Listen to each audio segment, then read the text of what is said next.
Let's put on some sweet tunes.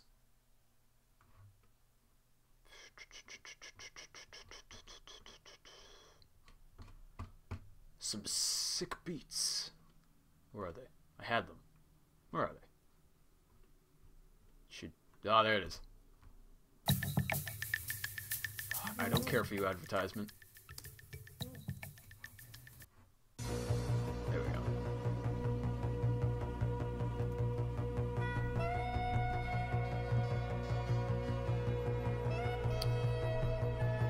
Of course.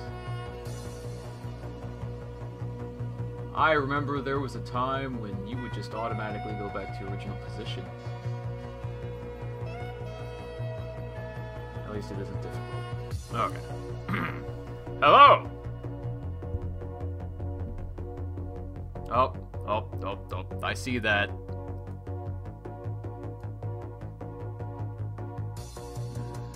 This way. Alright.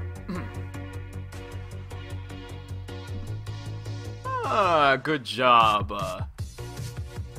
Weiss Z. I'm assuming it's Weiss Z because of your profile picture.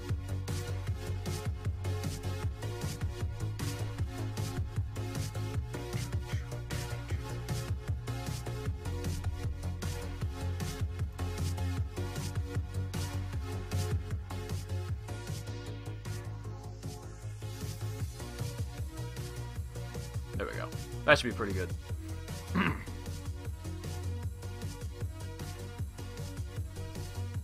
The voice of an angel. You're too kind. But thank you.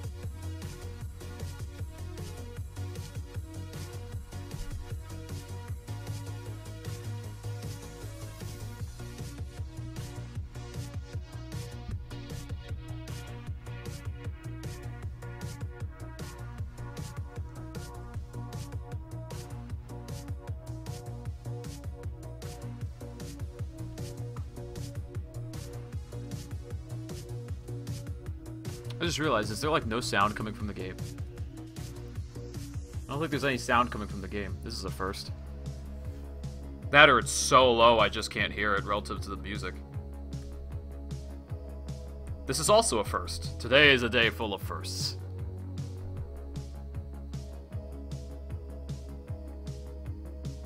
I need my girls screaming, otherwise I'll get a copyright claim of some kind.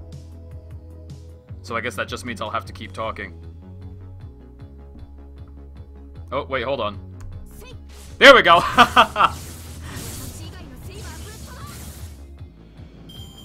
It was my phone. There we go. I fixed it.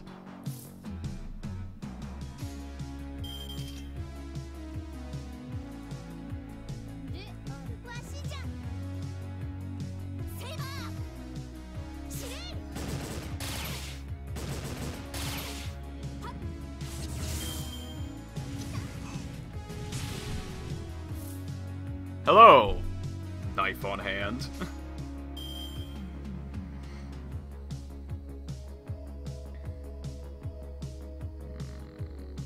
Yes, I am so excited that I decided to start training people.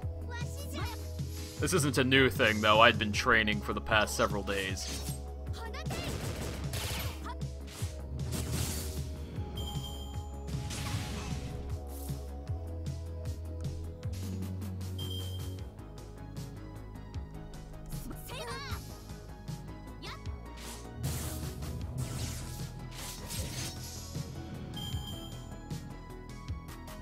Aw, savage. You are too kind. But again, I enjoy your compliments.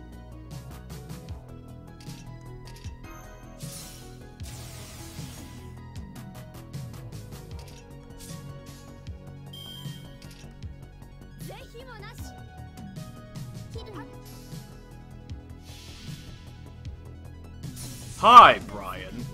Or should I say, son? Any advice on the K&K event? Specific servants. Take casters. Casters will be your best friend. Because, or friends, plural, if you have more than one. Because a lot of the foes you will be facing are assassins. So, prepare your offensive casters.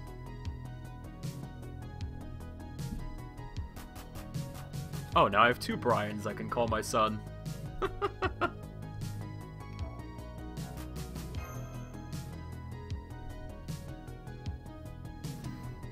I haven't actually looked at my Twitter in a few hours, so...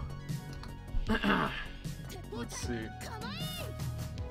Ooh, 4 notifications.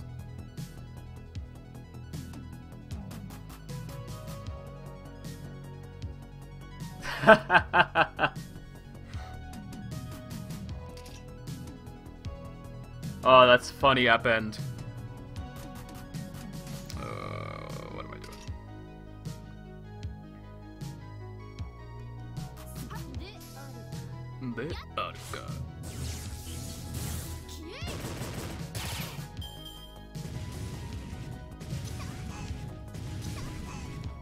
I mean, yes, bringing Waver and Tamamo are great ideas. You're welcome, Append. They're great ideas, but they're not offensive casters, and trust me, there are times where you're going to need an offensive caster, so, prepare Media, Nursery Rhyme, shoot, there aren't that many yet, are there? I'm thinking. Not about the battle, I'm thinking about. Here, let me go to the wiki or to Cynopedia and... I need to remind myself what offensive casters there actually are besides Media and Nursery Rhyme right this second. Oh, I mean, there's Mephistopheles and Shakespeare. And Jill DeRay. I don't know. Ah! That's right, there's Liz. Paracelsus, he's a good one. Charles, he's a good one too. It's pretty much up to that. Actually, there are multiple of them though, so... That's pretty solid.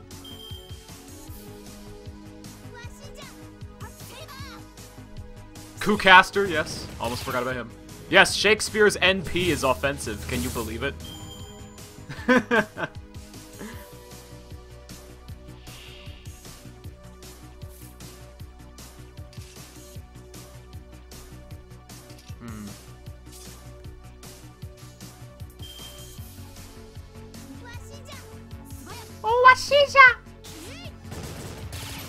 I do, Caesar.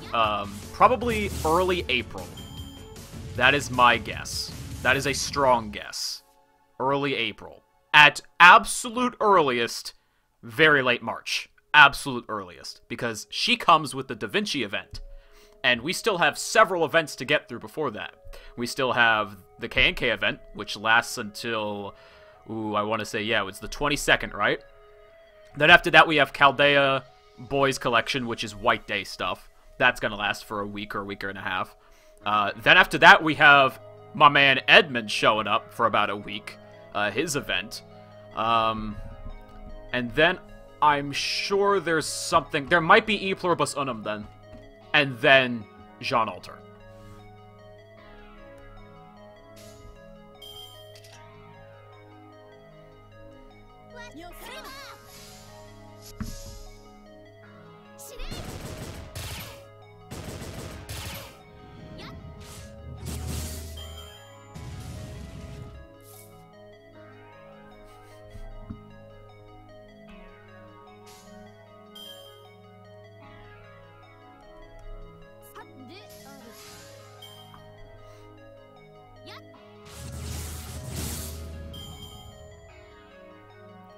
Soul's Quest, you are absolutely correct. Media is very self-sufficient, whereas, you're right, Nursery Rhyme you basically need to babysit. It's kind of like comparing, Skahach to, Brynhilder. Brynhilder is a team player, that's where she's best at. She can be offensive, very offensive, but she's best as a team player. Skahach will be very self-sufficient all on her own. She'll build her own crit stars, she'll do her own crits, she'll evade. give herself a quick boost, give herself a whole bunch of extra boosts. Anyway. Why not? Not like I need the boost, but just in case, I guess.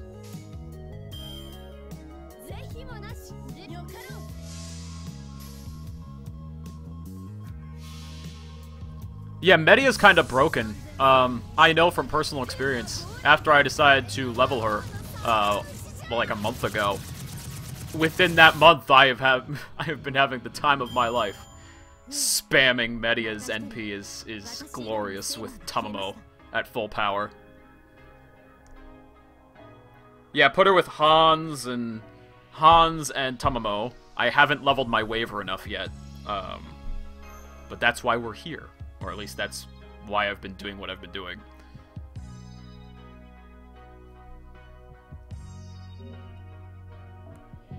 I wanted to level people who I'd been neglecting. Like Okita-san here. Okita-san is a great example. See, I do not have many golden apples left, but I am prepared to use quartz to level people, because really, isn't that the most appropriate thing you should be using your quartz for? Really, why would you use your Saint Quartz on a bunch of mana prisms when really you can be spending them to make your people better? I am only half joking with that statement, by the way.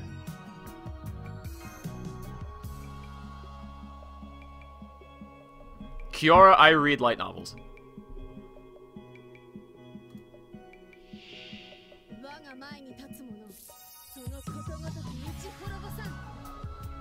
Oh, don't worry, we'll be getting tons of apples.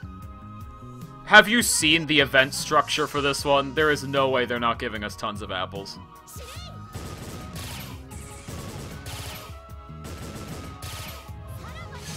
I might be overconfident in that statement, but I have no doubt, especially with the length of time provided.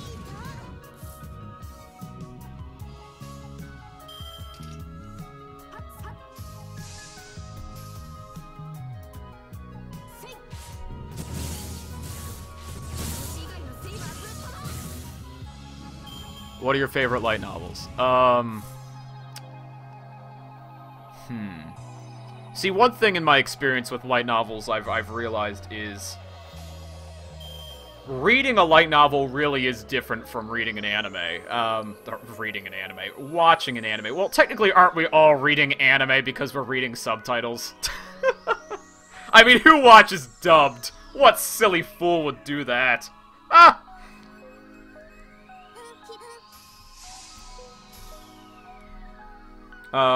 But my point is that it's really interesting when you watch an anime first, especially, and then you read the light novel. Because, and if you know a thing or two about writing, like I obviously do, because I write scripts and stuff, I guess. That's not bragging, that's just truth, I guess. You start to notice which are written better than others. For example, I compared, say, two light novels with basically loser protagonists, which are actually a little different. They're not too far apart. Re:Zero and, like, Occultic 9.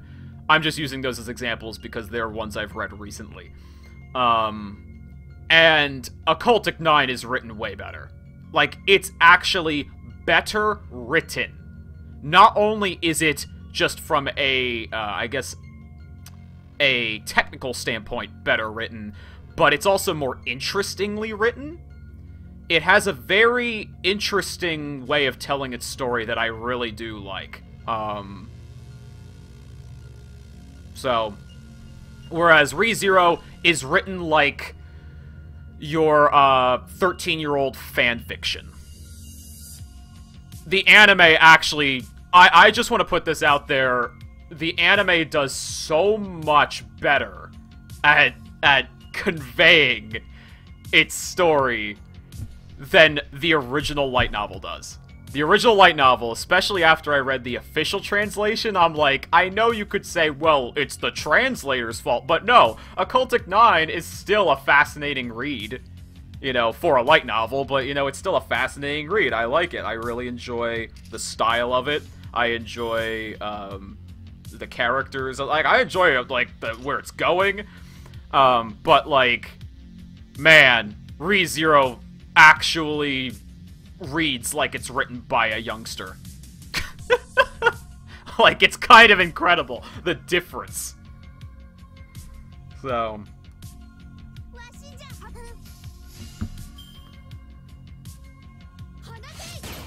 But yeah, the anime for ReZero is honestly infinitely better, and the worst part is that we're gonna have to wait forever for Season 2. And I know why. It's because they're not following the web novels, they're following the light novels, and legit, if you know the story, the, 9th volume, I think, was released, like, a couple days before or after, I think, the last couple episodes of the anime were released. So they were actually on the cusp, right there, with the ending of the anime. So, Season 2 when? Season 2 in, like, 5 years.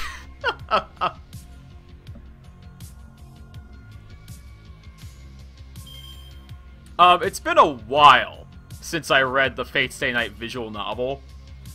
But if I remember anything, it's that I remember defenseless anus. I'm just kidding.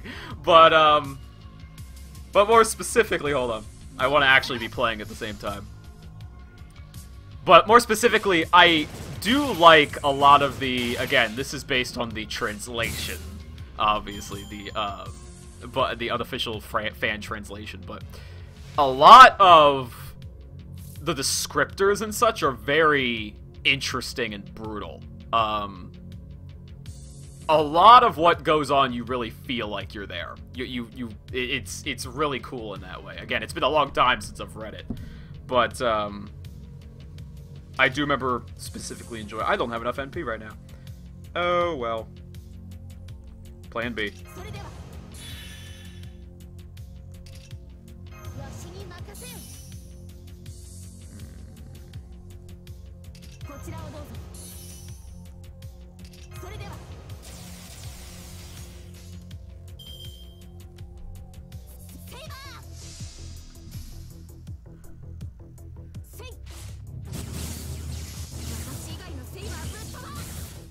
Two SSR Berserkers on Raid Up. I guess you're talking about Kintoki because it's actually an SSR and an SR for Onigashima. It's Mama and Banana Oni. Alright, take care, Savage. Never change. Hi, Onihane.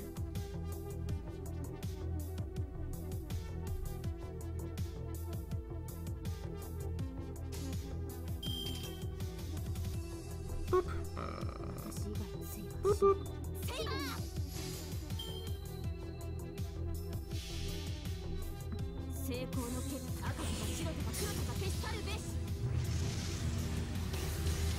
As an antagonist, I just saw Kiora's comment. I thought the Mary Sue was the protagonist. If that's what you mean. Not the antagonist. I didn't even get far enough to notice an antagonist because I got to like episode 5 and I was like, no, it was like episode 4 because I remember the last scene was like some mad scientist fiddling with something or something like that, and I was like, I've had enough of this show. I did get multiple episodes in and I just was done of Yojo Senki. I could not take that show. It was so annoying to watch. It wanted it both ways. It wanted a super smart protagonist, but also one that went berserk all the time. Because you could tell from her facial expressions and such like that, but they wanted her to be, like, super smart, and I'm like, you can't have it both ways. Like, I'm not saying you can't have a berserker who is mildly intelligent. What I'm saying, like, especially because, like, Fate has proven that there are literal berserkers who are intelligent, but what I'm saying is that, like, she's a fucking Tanya is such a frustrating character. Why do I even have to talk about her? Oh my god. That means I'd have to revisit in my mind And I'm like, you know what? Isn't it even worth it? That show sucks. I'm just gonna put it right out there. I did not like that show. I'm sorry. And I know there's gonna be someone, because I know there's there is a fan base for that show. But I'm like, you can like it all you want. I couldn't stand it, and I tried. I tried so hard. I hated it, though. I hated that show. I wanted to like it. I wanted it to be good. That's why I say I hated it. But I'm like, I could not take it. It was killed by the protagonist. I hated Tanya. I thought she was awfully constructed. So...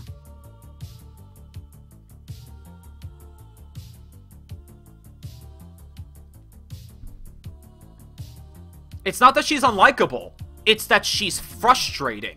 No. Yeah, do not get me wrong. Unlikable is not the same as frustrating for me. Frustrating is, for example, she is way too gifted and powerful. I know she was sent there by God. That's not an excuse to me.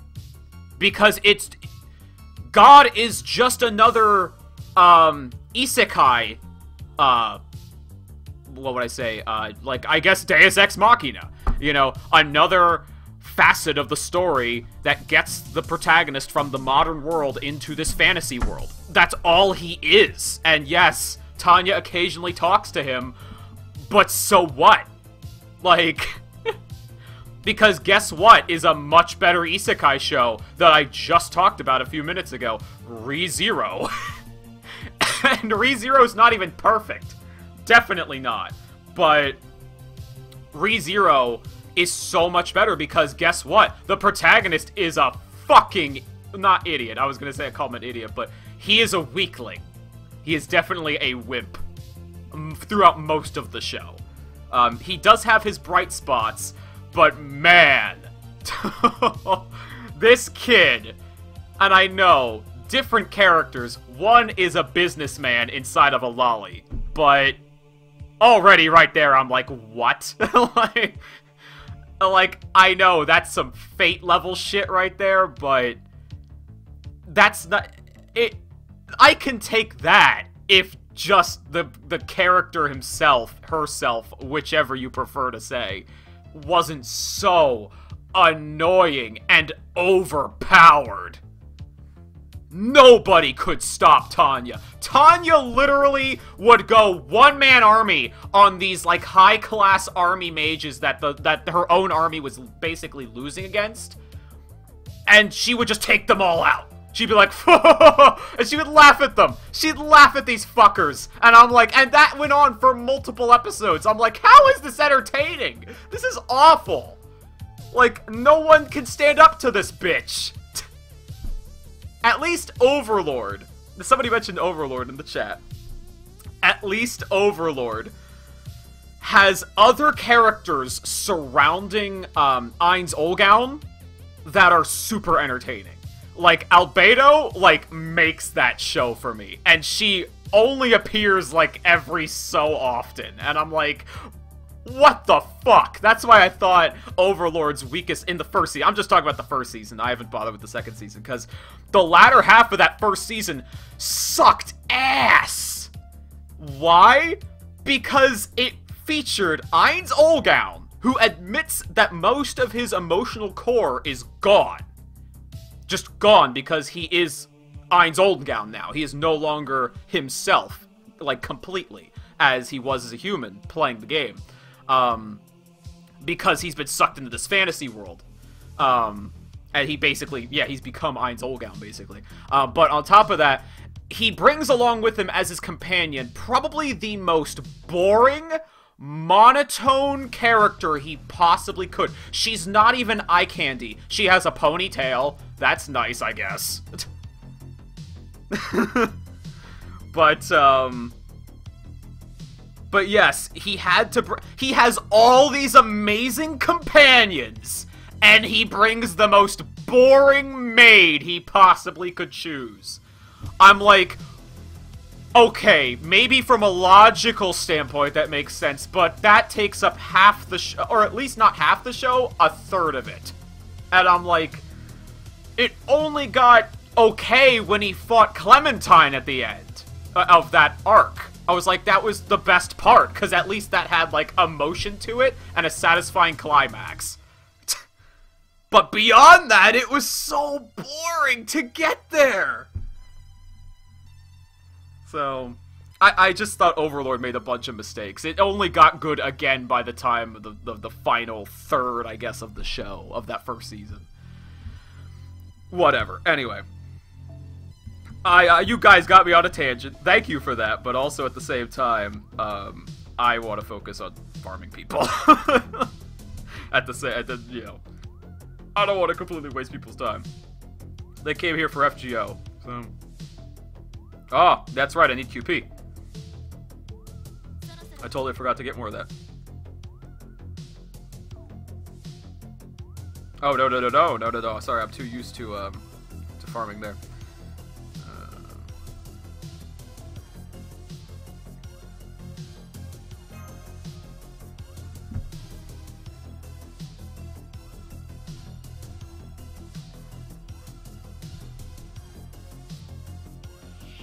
If you could make an anime, what would it be like? I think you'd find that my opinion on what anime I would make is actually surprisingly tame.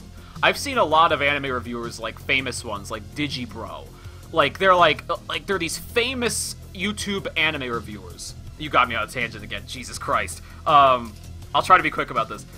Point is, like, they have really good criticism a lot of the time, and they do good stuff.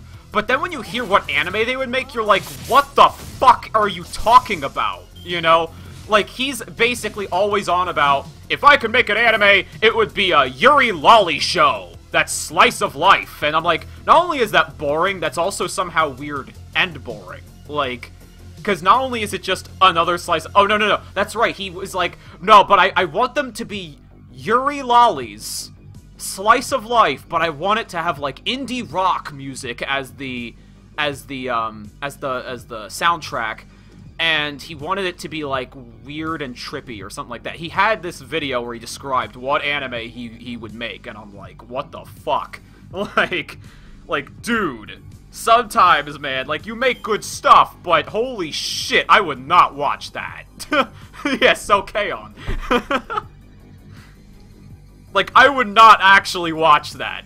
At all. Like, not because lesbians, it's because of the whole combination of it. I'm like, this is the most hipster yet otaku shit I think I've ever heard. And I'm like, no thanks. I actually would, I prefer rather tame stuff because I'm like, well, I shouldn't say I prefer tame stuff. It's more like I prefer stuff that may be simple, but is so well executed that you're like, I'm okay with this, or is so intriguing with how it's conveyed that you're like, I can get this. Like, I can get into this. That's probably why I like Fate so much, because Fate really isn't super complex at its core, but Nasu took this really simple idea and made it super, like, in-depth from there. Because it's a simple but really genius idea. He's like, hey, let's make a Battle Royale anime, or visual novel in the case when he was first writing it. A Battle Royale visual novel of people from history fighting it out. I'm like, that's like the simplest, like, Stone Age concept you can think of. But holy shit, does he make the most out of it. Do him and his team make the most out of it? Oh my god.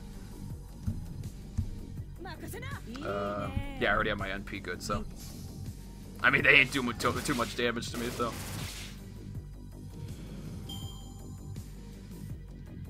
Oh no, I didn't say it wasn't complex. I said he took the simplest thing and made it super complex. Like, if you just take the core idea, like, how many Battle Royale anime have there been? Quite a few. How many of them are as deep as Fate? Like, 0, except Fate.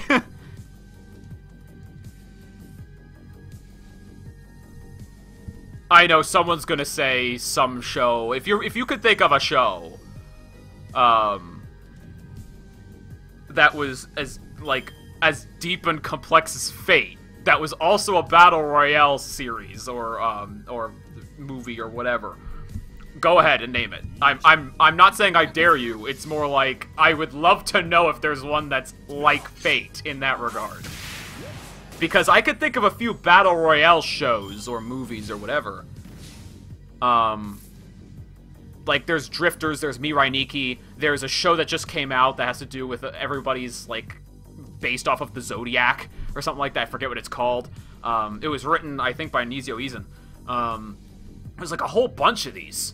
There's fucking, what's it called?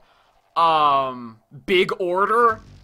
Like, fuck that show. I'm sorry for my language, but wow! That show was bad! Sorry. Anyway. What am I even doing? I don't know.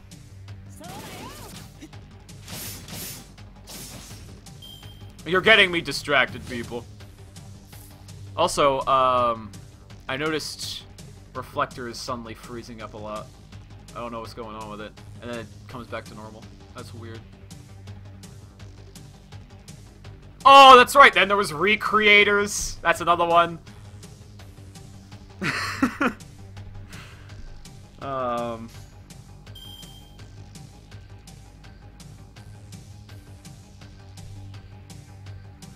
Actually, I'm sorry. I don't want to say this on stream because I know some people get mad. Like, I'm sorry, but Recreators was so boring. Like, I kept watching this show, and I'm like, and I watched it halfway through, and I was like, so when does it get good?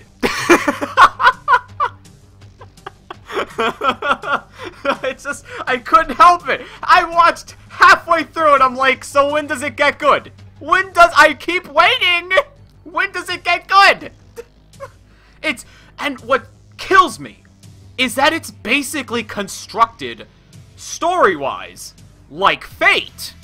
Or at least, like, the original Fate is. So I'm like, or like Zero.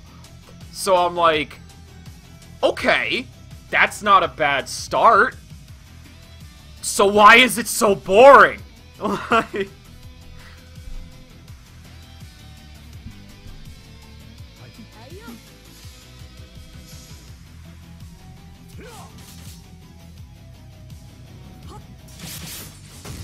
Oh, Batum? That was another one. That was another Battle Royale anime.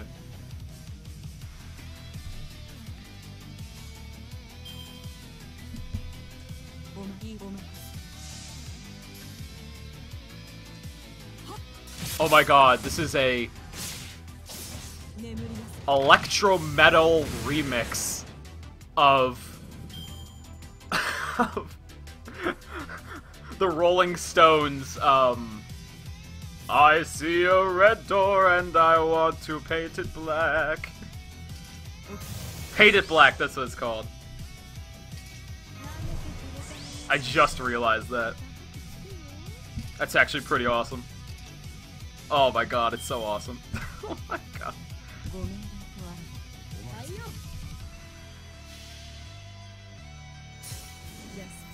How deep did I get in the Nasuverse as opposed to just Fate? I've watched all the Kara no Kyokai movies, and that was also a long time ago, but I remember much about them. I know that 199%, you like that? I love it.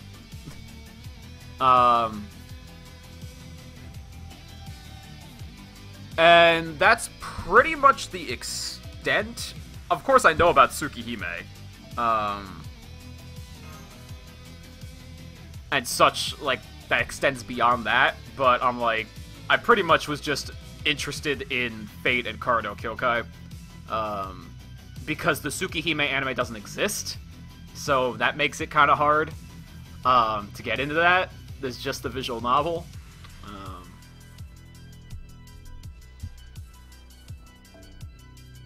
So, you know. But hey, hopefully one of these days, we'll get that adaptation. It's gotta happen, man!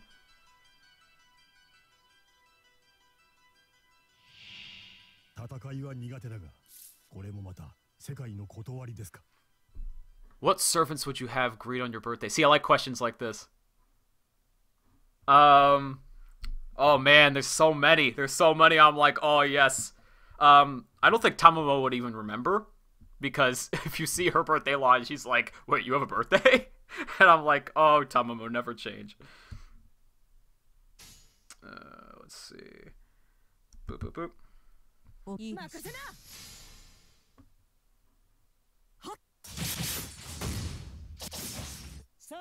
nice, they killed it. Abigail is a great choice. Like, Abigail is love. Absolutely. By the way, I'm sure there's some people thinking when I made my, my top 10 video. Oh, we actually finished through the music. Oh my god, how long has this been? Oh, like 36 minutes. Oh, okay. The timer for this is 56, so, okay. Let's go with a different one. It came from the 80s. This works. Anyway. I think from my top 10 NP animations video, some people might think I don't like Abigail, like, at all. That is far from the truth. In fact, if anything, I was just kind of disappointed by her Noble Phantasm, because I love Abigail. Like, you have no idea. I may have mentioned it in a previous stream. I love Abigail. Jesus Christ, do I love Abigail.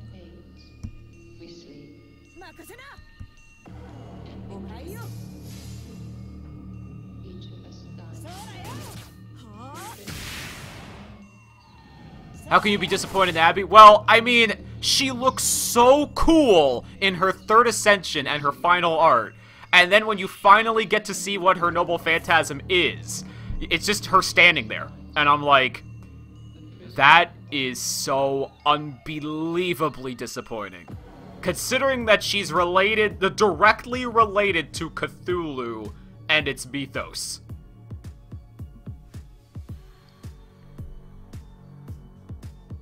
It's just the build-up in my mind of what Abby's NP would be as the Salem chapter was going on. I'm like, oh man, the more we find out that Cthulhu is related to this, or some other like elder god, that's what it slipped my mind what they were called for a second. I can't believe that because I love Cthulhu. But I'm just like, when it kept being clear and clearer that this was related, I was like, oh my god, if Abigail's a servant, and that was revealed, her witch form, I was like, oh my god, what's her NP look like? I was so building it up in my mind. It had to be incredible. It had to be something awesome, and it's just her standing there. And I'm like, I'm so disappointed. I don't care how good it looks, it's just her standing there.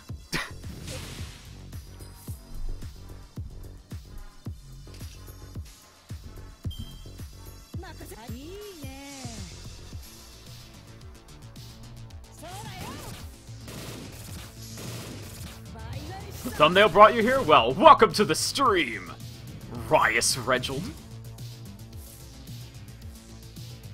Kiara or Meave in your My Room? Oh, that is a difficult question, sir. Oh, you ain't fucking around with that question. See what I did there? But seriously. Oh! Before I answer that, though, Cardinar. Cardinar? Are any of the strengthening quests worth it? Leonidas is absolutely worth it. Leonidas strengthening quest is absolutely worth it. Boudica gets a really good skill, but she's still Boudica, so she kind of sucks. I'm sorry. And that's from personal experience, not from me, but my dad. He didn't have a good rider for the longest time until he finally got Francis. He just pulled Francis right out of his butt. Not recently, but when he finally did, because he's been playing literally since it first opened up over here in North America. And... hold on. Let me make sure I kill these guys. And so he he just got Boudica, and he was like, alright, I'll use her as a rider. Why not? My god, is she such a disappointment. Like, especially her NP. I don't care for her NP. My dad didn't care for her NP. Neither of us cared for her NP, or what she was capable of. Or we're like, man, we could just use, like, George, or somebody actually useful.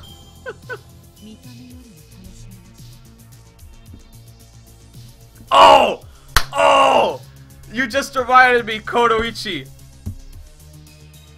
There is a video on YouTube, because I really like to search for random FGO videos.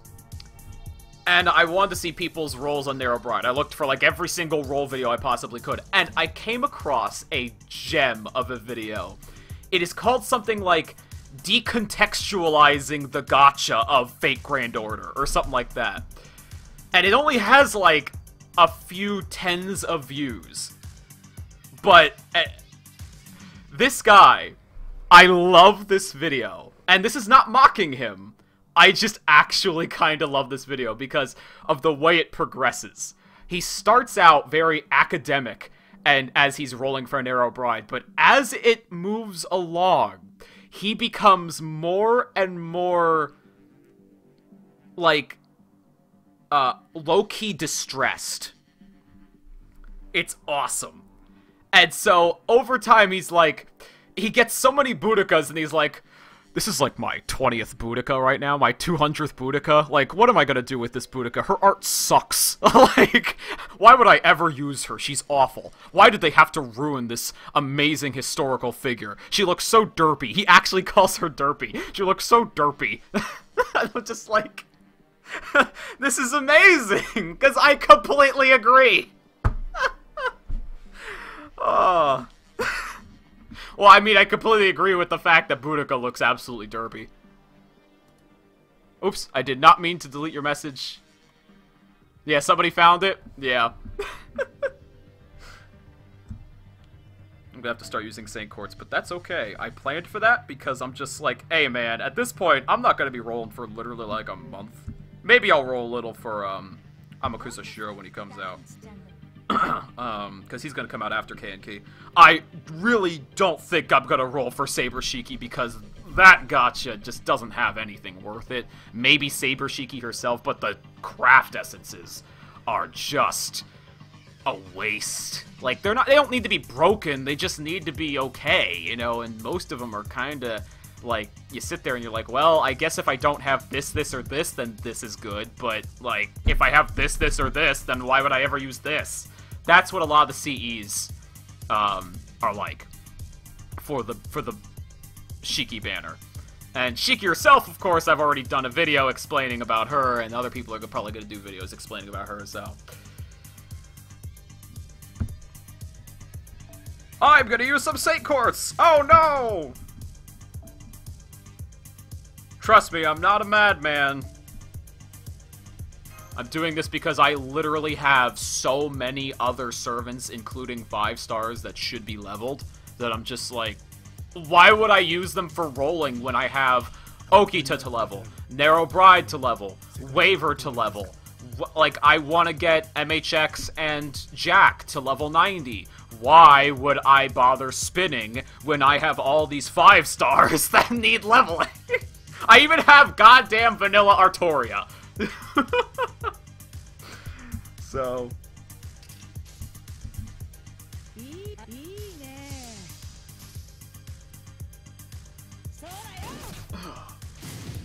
Peerless Puppeteer, you say? Let's see. Hold on. Okay, it's not on there, so it's gotta be alright. Luckily, I still have this window open. You guys can't see it, but it's Xenopedia.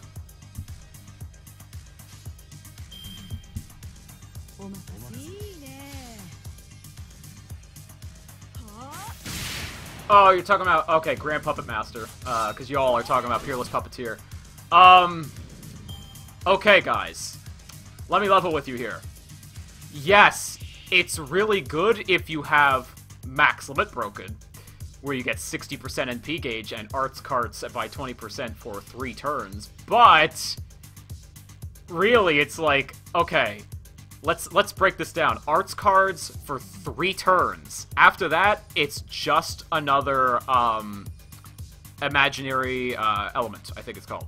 I keep forgetting. I know, I keep thinking of Imaginary Around. It's not Imaginary Around. They both have Sakura on them, which doesn't help. But I think it's like Imaginary, element. The one that gives you 60%. At the start. It's like, that's all it becomes then, after 3 turns. And I'm like, I know you could say, well, that's all I need, but it's like, well, you're probably gonna use it on Arts Servant, and, you know, yeah, you could use it on Vlad. You gotta have, like, Vlad or Narrow Bride, though. Or, I guess, Saber Shiki, maybe. Someone who has lots of arts cards. That's who I would use on, like, Media. But the problem is Media, like, you know, she has her own Rapid Words of Divine. She has, like, no problem with NP gain. It's just, like, it's 3 turns. Why don't I just use, Formal Craft? Which is 25% forever. You know? I mean, yes, you could argue, but it could end the game in, like, 3 turns. That's all I need, is to get my NP up to... It's like, but you're only gonna use it on somebody who has 2 arts cards, at minimum. And on top of that, it's like, because you're not gonna use it on Skatok. Or Skahak. Skablock, Scatatonic. You're not gonna use it on Scatatonic, you know? Because she's only got 1 arts card. Or any Lancer, which is a shame, because Lancers are ballin' when it comes to their NPs. And even then, it doesn't give you NP strength up. I feel like I'm like, I could just apply. You know what? I could apply. Granted, you have to max limit break it, but. And I'm speaking from experience here, from the fact that I have it max limit broken, but Halloween Princess, I think, is arguably better. Because not only does it start you at 50%, but it perpetually gives you a 20% boost to your NP strength. So, if, say, you're like, well, I get a second chance to use my NP, well, guess what? That's also getting a 20% boost. So... I don't know, I'm not arguing, necessarily, because, yes, there are some people who can really get the most mileage by far out of this craft essence, but the problem is I have too many other really good ones, and so I'm like, okay, that's why it goes back to what I was saying. If you don't have this, this, or this, then yes, this is very good, but if you do have any of the above, they're better. So... that's how I look at it. Anyway, wow, I'm not playing. I need to be playing. Luckily, we're only 48 minutes in, so...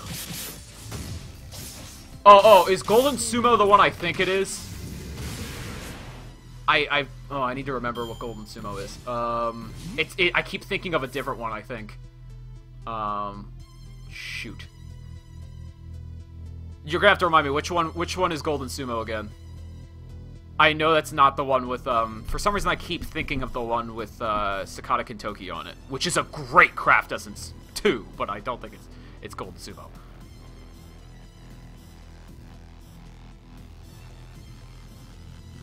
Oh, it's that one! Hold on. Let me see if I can find it. Again, you guys can't see it, but I have the page open here. I think it's the one.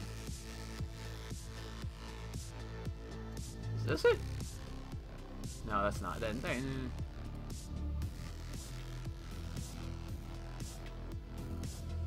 Oh, it is the one I'm thinking of! It's the Sakata Kintoki one! Is it really? Oh, I gotta find it to remind myself. Yeah, it's the event seat you could get in the shop, I believe. Oh, it's not? Okay, you led me on there with the stars, because I was like, it's gotta be, it's the one with the stars! And I'm like, yeah, the one with the stars is fucking awesome! I love that one! I love that craft essence so much. Anyway. Yeah, that's another, is that Onigashima or Rashomon? One of those, I think it's... No, it's not Onigashima, because that has Rider Kintoki. I think it's, No, but that one has Ibaraki. And no, wait, no, but they both have Ibaraki. Crap! I I think. Yeah, it is Onigashima? Okay.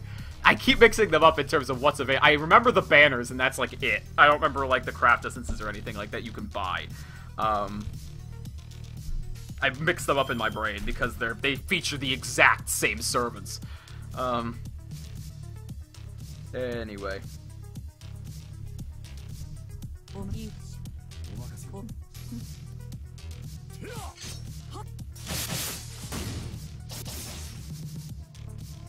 Yeah, too much Ibaraki. Ibaraki's great though, I love her so much, but yeah, it's just too much bling the banana Oni. Anyway, let's jiggity jam.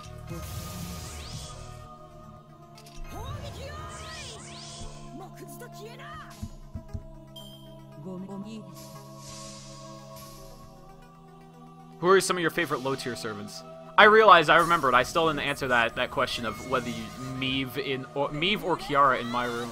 But I'll get to it in a second, considering I remembered it. It was so important to me that I remembered it. Favorite low-tier servants, if we're talking like 1-2 star, Hans, George, Hassan of the Cursed Arm, I mean all the good ones obviously. Mozart has his charm. Matahari is absolutely hot, but you know, she's not great, but she's hot. She's got style points.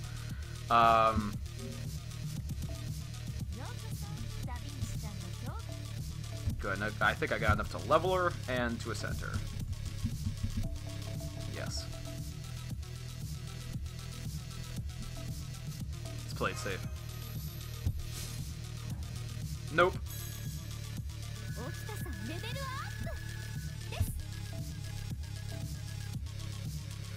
So many rider ones that I want to use on Medusa. I want to use it on Bay.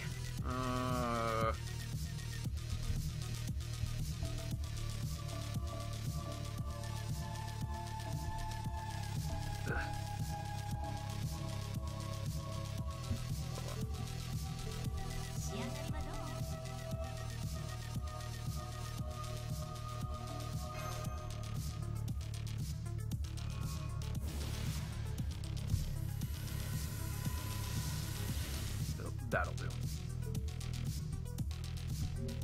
Oh, I just realized, yes, I should play it definitely safe now.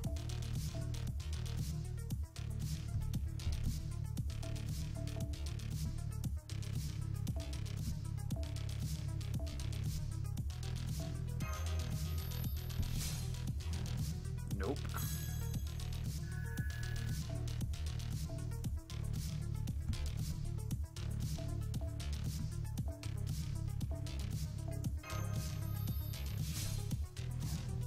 Nope.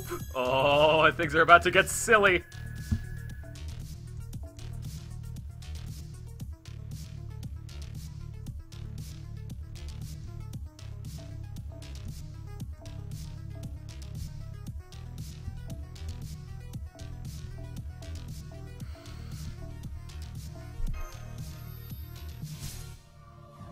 Oh, okay. Oh, that was close. I mean, of course I don't know exactly how close it was, but it felt close to me. Oh, it's finally time! Tidily fine for the feats! Tidily fine! Oh!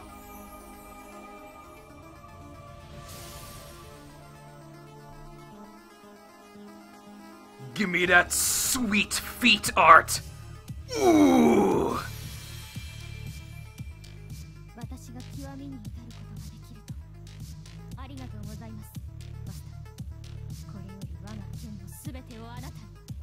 She's so sweet. Yeah.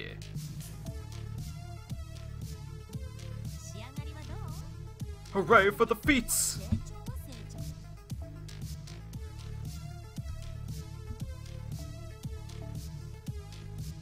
And I'll save those and just give them in mass to Medusa later.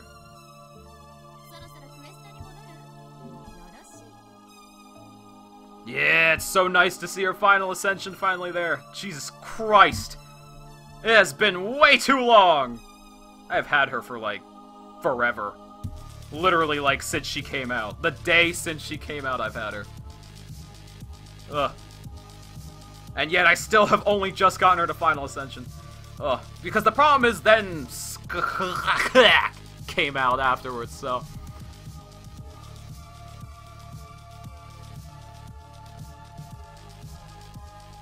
Nah, Okita's a lot of fun to use, but she's not as Skaplak. No.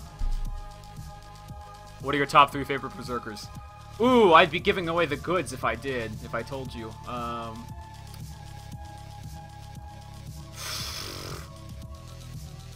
But the problem is I like a lot of... Here, I'm so glad I have this list still. Oh, let's see. But for you, I'll just give you a little sneak peek.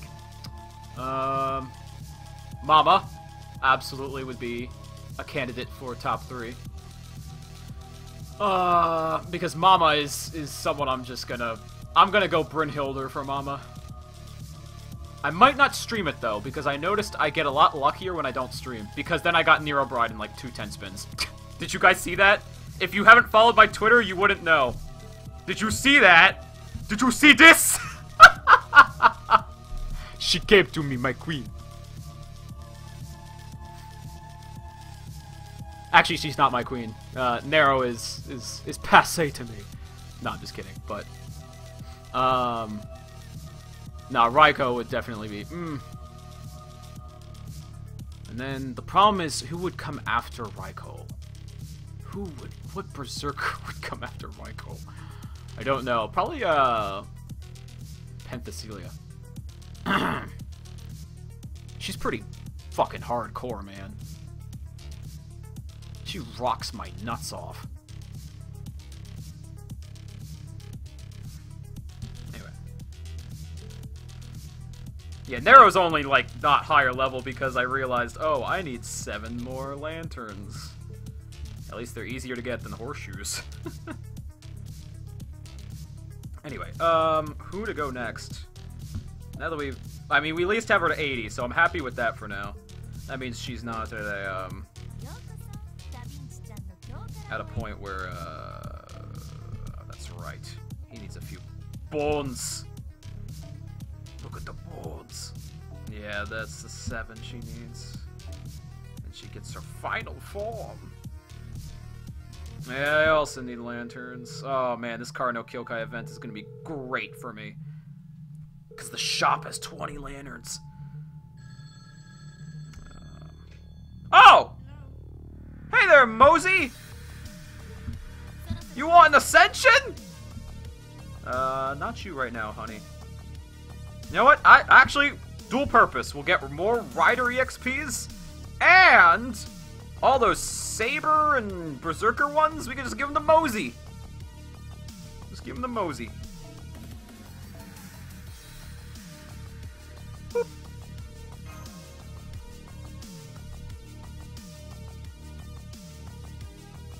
Am I saving for Ora Monk?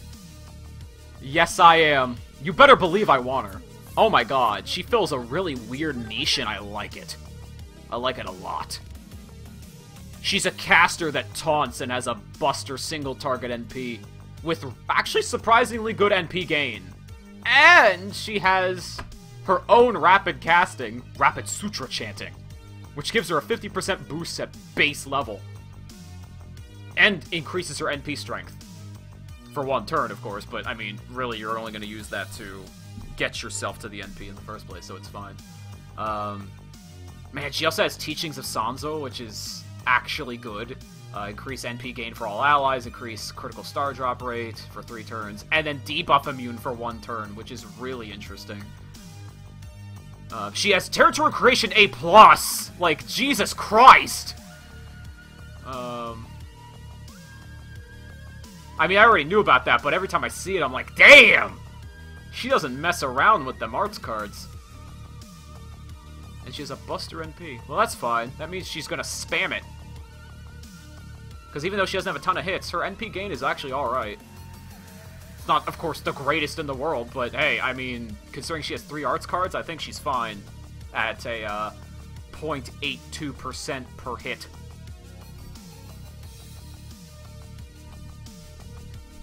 Oh yeah, Xuanzang is awesome. I had somebody actually say, "Hey, you're saying it wrong," and I'm like, ah, well, see, this time I did tons of research and found out there are multiple ways of saying her name. So I'm just gonna go with, whatever I feel like in this case.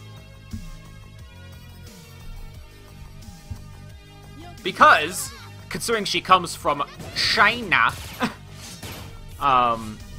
they have basically multiple pronunciations, multiple dialects in the first place, so... Makes sense. I want Edmund, too, because he's super bro. My video is basically my video for him I am looking forward to, because it's basically going to be all about how he's not bad. I'm going to be like, ha! I'll show you! Everyone here is wrong except me! I mean, I'm kind of kidding, but at the same time, I'm like, no. It's gonna be an interesting video. It'll be more about the tier list as a whole, about how it's not wrong, it's just, it's not even that you need to take it with a grain of salt, it's more like, you need to understand where they're coming from with the tier list, you know, kind of thing. Yes, some servants on the tier list that are really low are bad, but others are just kind of strange. Like, for example, I don't think anyone actually believes that Shuten Doji is a bad servant. If you think she's bad, I mean, maybe your personal experience, maybe your certain combinations of servants, they just don't work. Maybe she doesn't fit your playstyle, whatever. But it's like, if anyone's gonna tell me that, like, oh yeah, I want to save this joke so bad, but I am going to mention this in my Dante video, because it's gonna be about the tier list, and I'll be like, oh god, it's so funny I can't even spit it out. My breath is keeping me from spitting it out. But basically, it's like, there is no fucking way that one of my favorite servants in the game is worse than fucking Fion! Like, I'm gonna sound so pissed when I say that, too. Because it's true. Lobo is one of my absolute favorite servants in the game.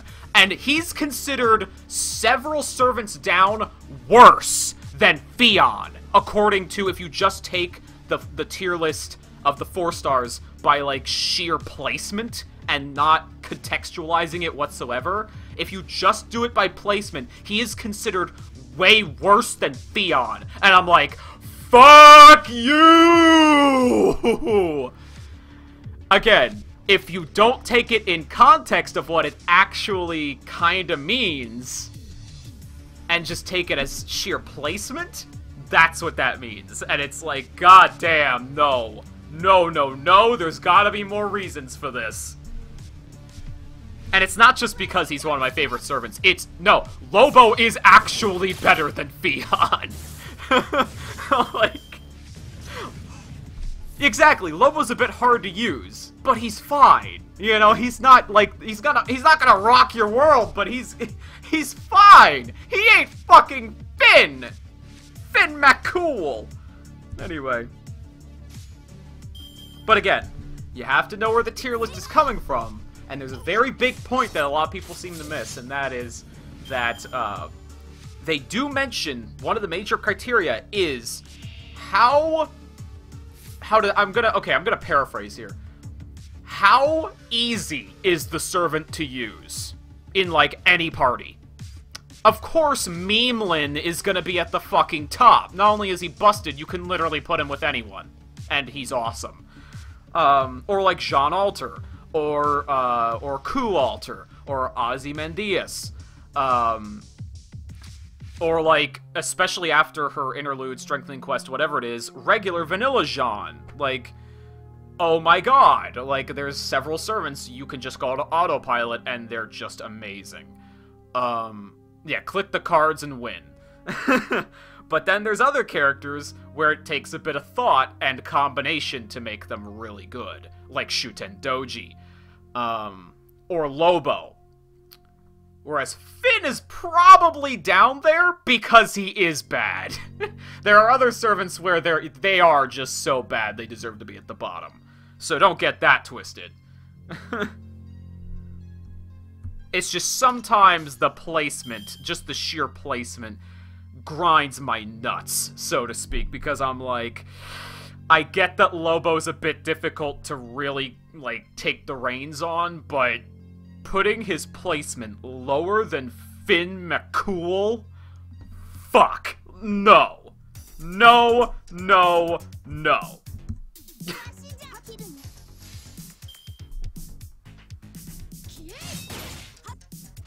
But, at the same time, Finn, I guess you could say, if you take it like this, Finn would be higher than Lobo because Finn is easier to use.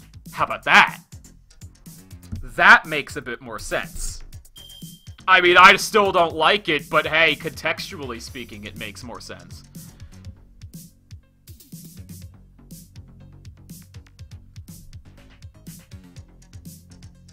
Let's see. Where am I going with this? De Aruka.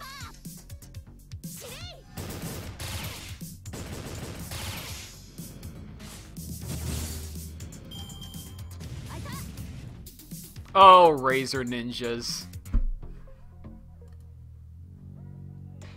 I won't even argue. Every servant can be good-ish, I guess, in the right party formation.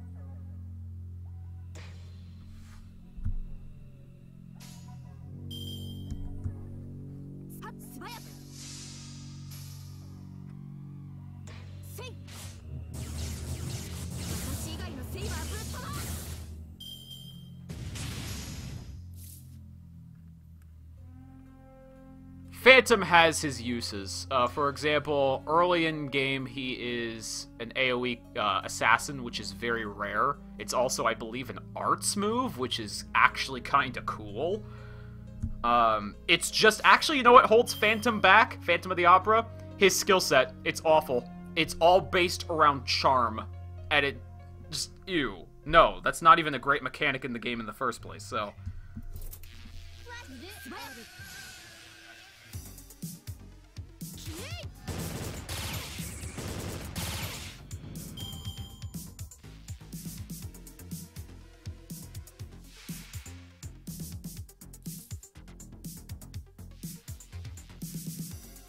Ku is pretty strong. Well, let's not get this twisted. Oh yeah, no servant is unusable. And I never said that anyway. You can use any servant in the game. The question is always, would you want to? Yes, even Steno can in fact, I did some research on Steno, and I was like, you know, there are some things about her that aren't that bad. It's just her NP at its core sucks. It's awful. Granted, I have heard stories of people basically spamming her NP because of, I believe, the defense down is really good. So if you spam that, pretty strong. But you're never going to get the instant death off. And it's never going to do damage. So... you're basically just spamming a defense debuff. Anyway.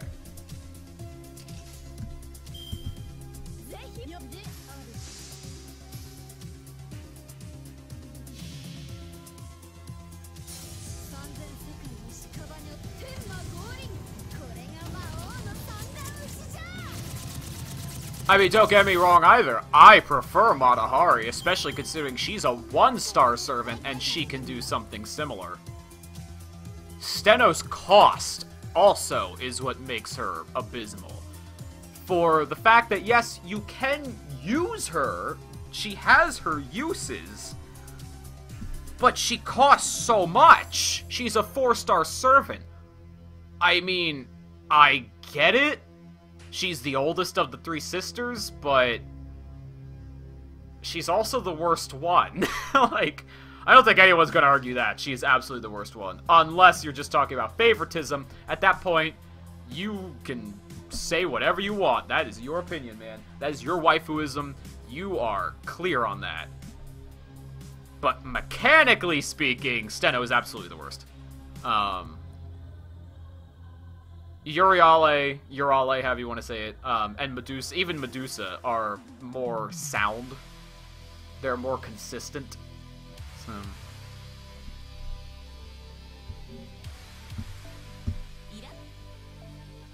Anyway, I'm supposed to be grinding, guys. Let's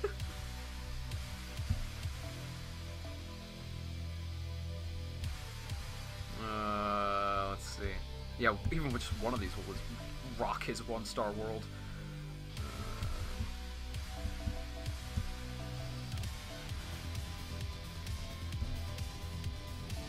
Oh, Jesus! Yeah! Nope. I was gonna say, watch him get the super success.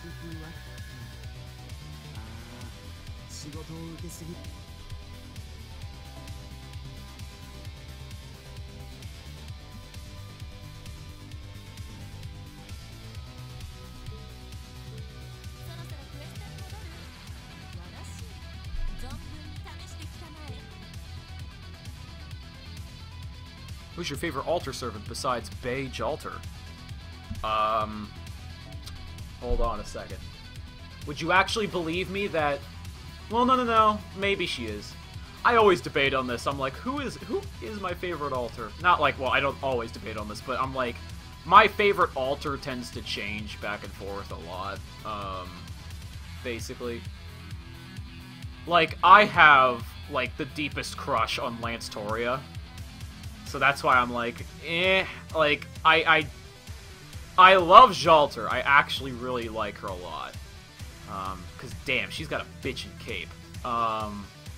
That's why I hate that she gets rid of it. I'm like, are you kidding me? That's so cool. But see, like, Lance Toria altar only gains a bitchin' cape, and it's like, ooh. Awesome. Bob Mia, yeah, he's pretty awesome, actually.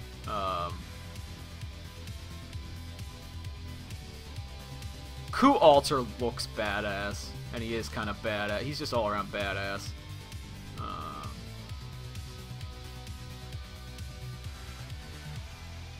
Salter never was my fancy. I never fancied Salter. She's always been my least favorite. No, guys. Okay, never mind. Scratch that. I know who my favorite altar is. It is Jean, but not the Jean you'd expect.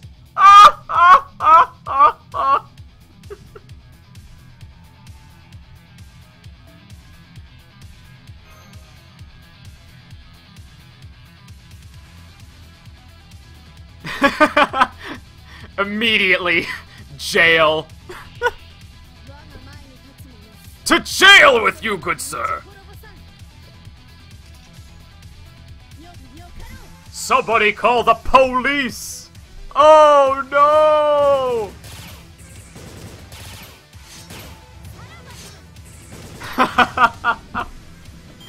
Don't worry, jail is just a room.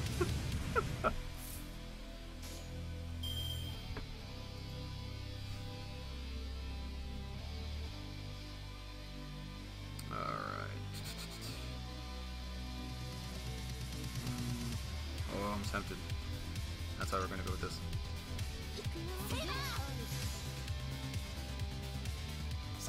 Yeah, age is just a number and jail is just a room.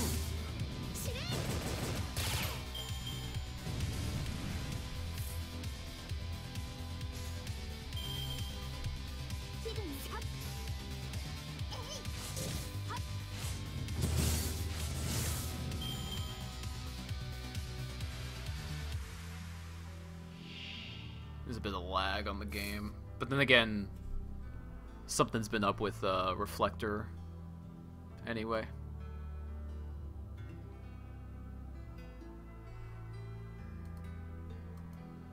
Anyway, what was I talking about? Oh yeah, I have a huge crush on Lance Toria. Like, OG Lance Toria. Like the Lion King. Ooh, she is bae.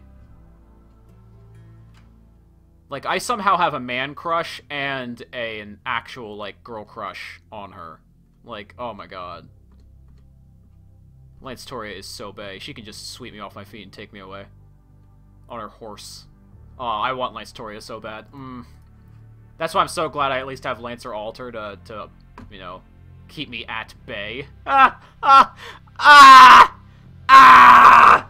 Ah! That one hurt me from the inside! That one hurt me from the inside!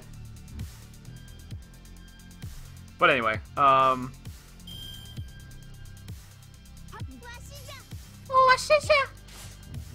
hey, I could have a man crush on the chick. I mean, after all, she did grow a penis thanks to Memeland.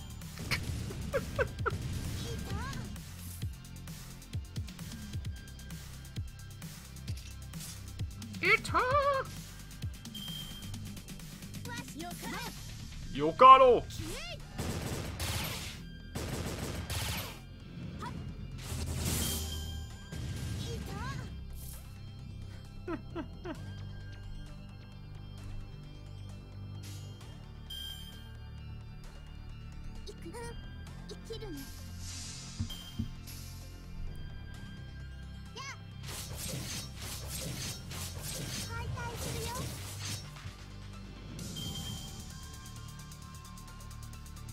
But yeah, I love The Lion King.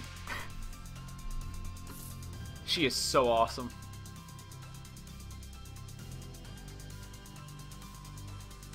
Like, my heart's pounding just talking about her. Jesus Christ, I have such a crush on her. Oh my god. Well, that's a lot of Jack. I don't think I can handle all that Jack.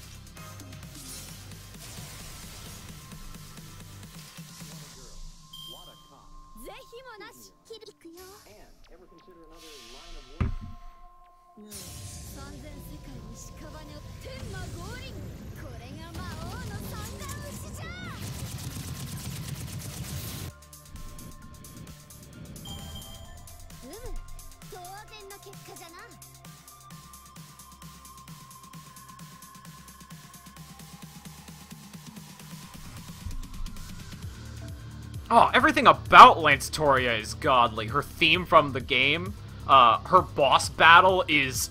I cannot tell you, in the JP server, how long it took me to finally beat her. Oh my god.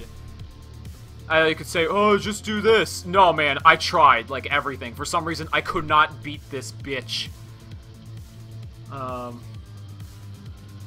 I mean, and trust me, eventually I did. And without command seals, I was so proud of myself. I did not use SQ or command seals. I was like, no, this is personal. I will defeat her with sheer merit and planning. And I did. But it took me quite a few tries. Consecutive tries at that. I did not give up. I was fuming. I was like, I'm gonna do this. I was focused, man. We made something personal that day. Huh. You better believe it.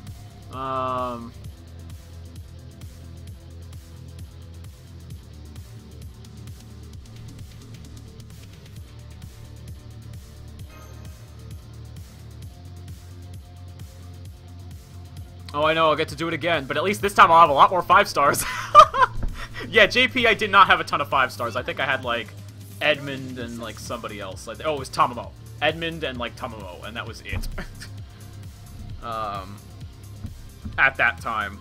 I was not so lucky with the 5 stars. Also, I didn't spend a lot of money back then. Spend a lot more money now.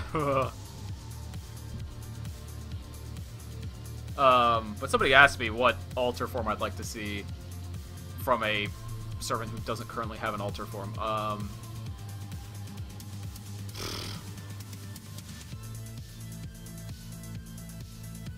Skahak altar would be... Oh my god, that'd be crazy. That'd be crazy. I think she would be able to kill anything if she was altar form. She'd just be a murder machine. No, Tamamo altar would be beast mode. Or beast class. She'd be the beast. The nine-tailed fox.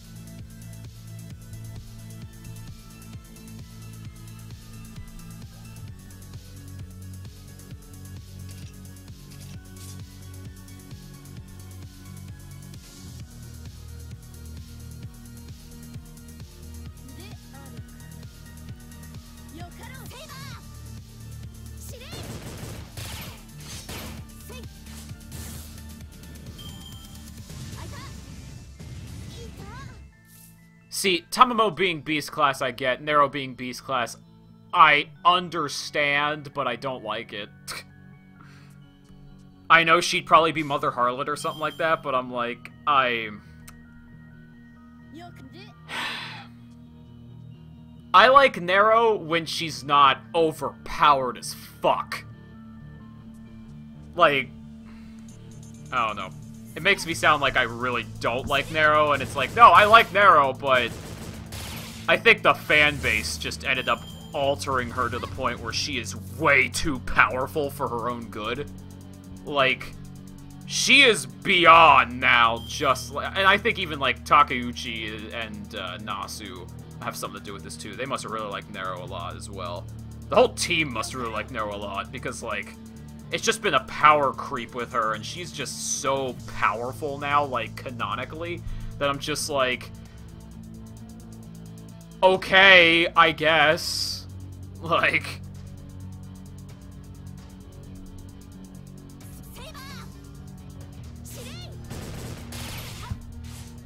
yeah, she's been pushed so hard. Like, oh, yeah. Did you like in story mode where literally every single male character calls her beautiful? Well, gee, I never would have guessed that she's pretty, considering that, number one, she's an anime character. Every anime character who is a female is probably going to be pretty, unless the entire art style of whatever you're watching features characters that are specifically not pretty. So that's really just down to art style at that point. And considering that everyone in Fate is pretty, even Herc. That man's locks, I swear. Yeah, like, for them to gratuitously call her beautiful, I'm like, I fucking get it, guys. I understand. Okay? Like, you don't need to tell me this much. I think the only one who didn't say anything was, like, Waver.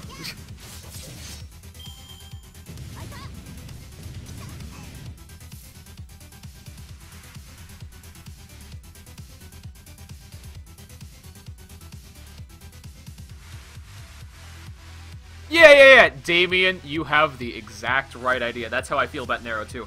I like her when she has to struggle a bit, but she's, like, super prideful and arrogant as well. Like, she's always gonna keep that, you know, but she's kind of like a Vegeta, but not as stupid. That's what I like about Nero. She's like, yeah, she's like Vegeta, but she's not as stupid. And she's a lot more fun and not as angry. But at the same time, she never feels like she's way overpowered. You know, she's never, like, until, like, recently, of course, like, within the past, like, couple years. But, like, before that, it always felt like she's smart, but at the same time, she's very prideful. But at the same time, she's not the strongest servant you could ever summon, like, by a long shot. But at the same time, she's not weak. You know, I like that balancing act with Nero that, like, came with her original character.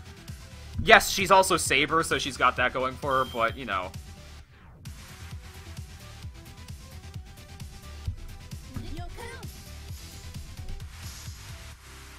And I ain't talking about skills in-game. That's not necessarily entirely what I'm talking about. I think she's a great 4-star, but that's what she should be. A great 4-star. When you start getting the 5-star territory, I'm like, she is super overpowered. Like, not only, I get it, like, Nero Bride, waifu, but then there's Nero Caster, and then there's all the attention she's gotten with, she's got her own event on top of that. On top of that, she now has her own costume that gives her another outfit. In Extella and such, she's become super duper powerful. Like, Nero is just broken at this point. And I'm like, she's not what she used to be. She's fun, but she's OP, man. Like, in terms of just canon and lore at this point, I'm like, it's tiring. Anyway. This music is rockin', though. What song is this?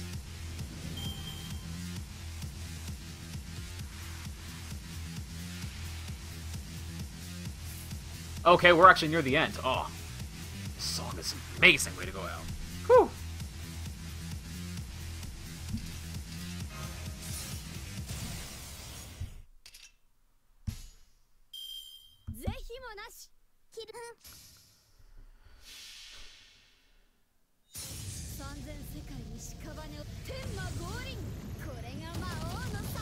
Whereas Tamamo, now you might be wondering about the people who are like huge Nero fans. They're like, well, what about Tamamo? Isn't she like, she gets a ton of attention too, and she's really good in all her forms and like stuff like. It's like, but here's the thing: Tamamo is literally based off of a god, and not just any god, one of the core gods of the Shinto mythos.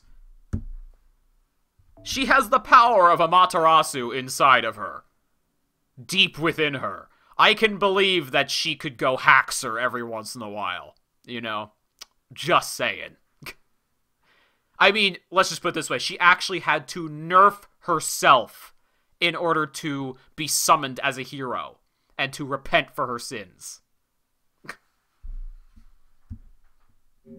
That also shows a great level of maturity on top of it that Nero just doesn't really have.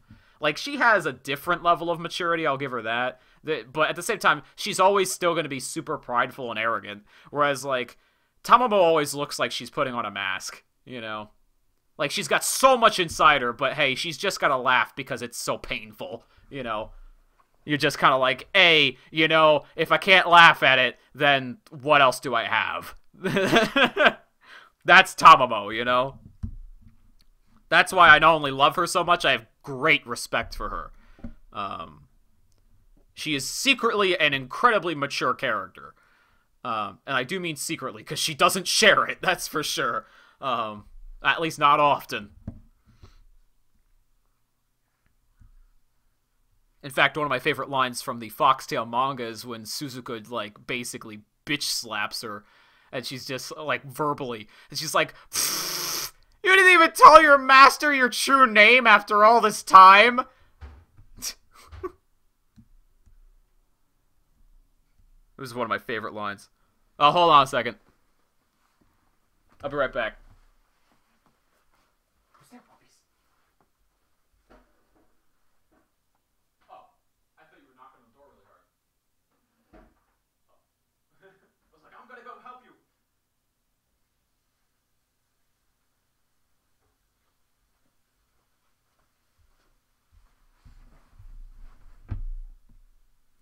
Anyway. Where were we? How far are we at anyway? Hour and 28 minutes. Okay. We've done a lot of talking. I'm not sure I'll stay here forever, of course. Let's see. Here's a good one. This is actually a good one I've listened to. I don't think I actually used it on stream.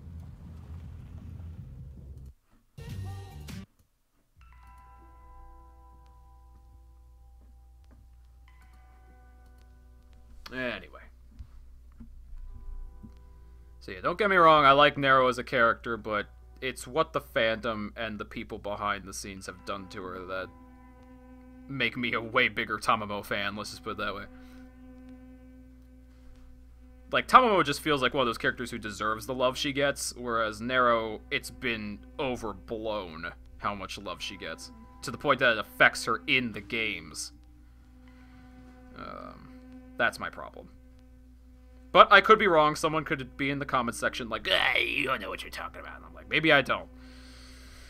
Maybe I don't. Anyway, where was I going? Alright, Mosey. Mosey.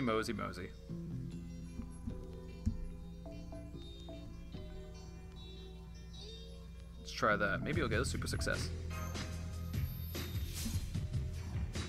Nah. That's okay, though. I just want you to grow strong, man.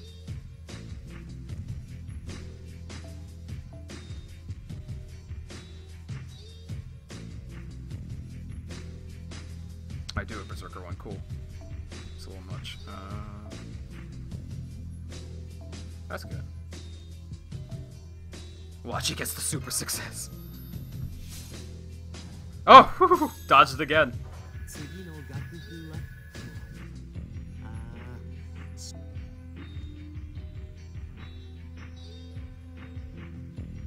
Oh, you appreciate the dab, Sloan. Thank you. I don't know what possessed people to start showing Tamamo dabbing, but I am all for it. That Mikon dab. Let's see. Oh, right. I only ended up using one single quartz because you guys got me talking so much. This tends to happen.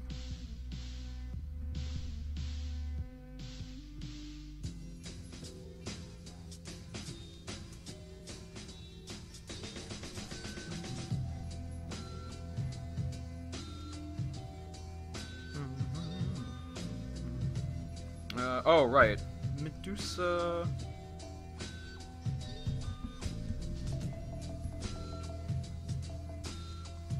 Boop. Oh, 65.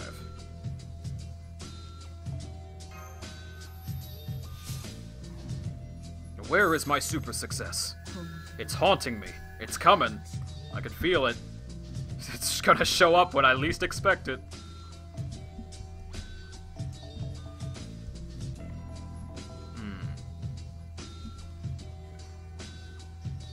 I don't want to use up too much QP, though.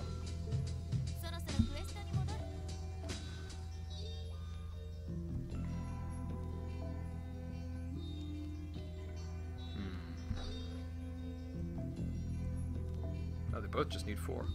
Probably need more later, though.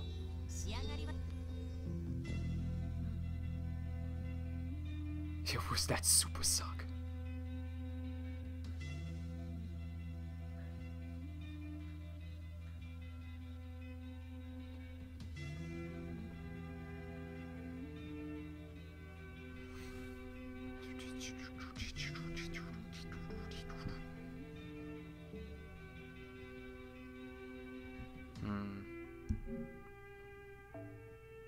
What new? Should I just use another quartz? What time is it? 6:51. It's gonna change soon. Ah! Yes, use the quartz. Then we won't have sabers anymore. I need my saber! Saber EXP!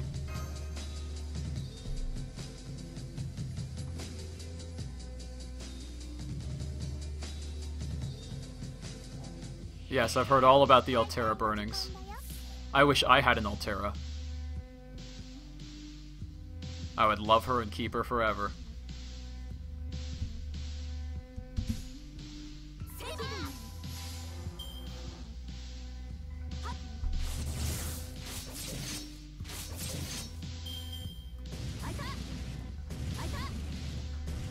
Is Assassin Shiki better than MHX and Carmilla?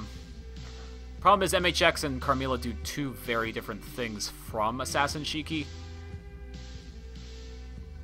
You have to understand that Assassin Shiki is an arts assassin who does lots of insta-kill. She's very good at insta-kill compared to most other servants, whereas MHX is basically a multi-class servant who happens to be an assassin, and Carmilla, she's more quick and buster-oriented. Has a heal, a self-heal, through her NP, which is actually pretty tight, along with an attack buff. And she has a very different skill set from, say, Assassin Shiki. So if anything, I wouldn't say that she's better than them. More like she's a really good asset to have alongside them.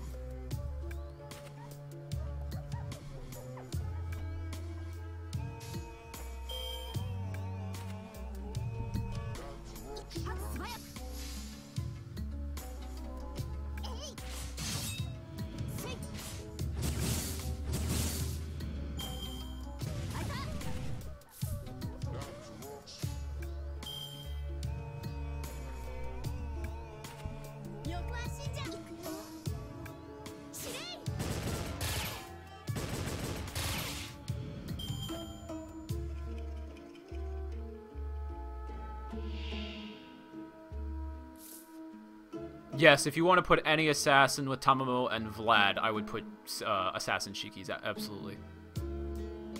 It is nice, isn't it, Sloan? Oh, let's see. What song is it?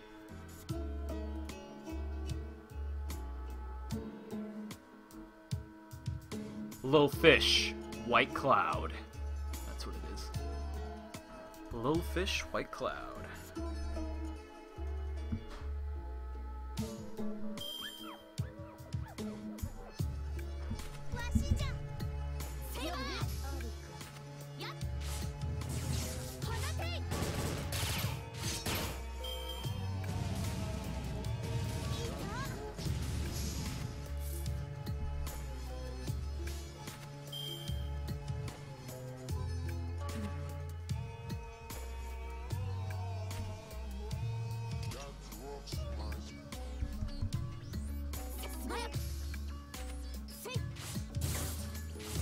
Maybe I should have done Buster quick.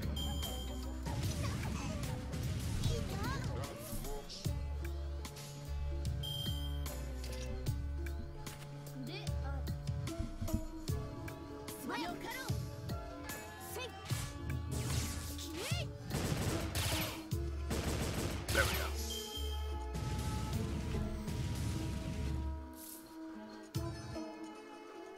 What song was used? That was, what was it called? Mighty Wind.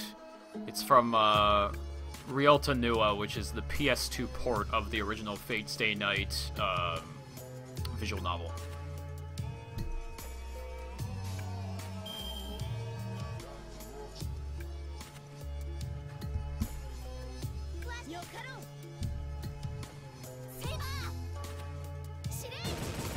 Oh man, yeah. Sorry about the delay in the stream, in the sound. Like I said, Reflector's acting a little nutty. It's been acting a little nutty all day, so. So be it.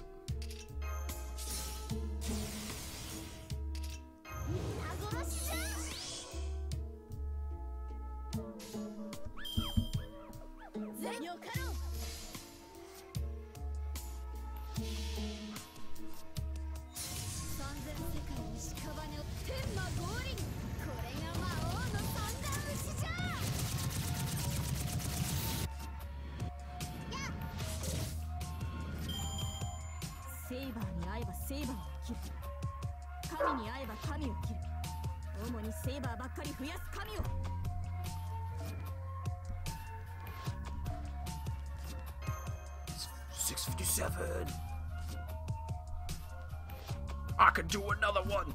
I can make it happen. 3 minutes left on the clock. Booyah, made it. Can Shiki kill servants?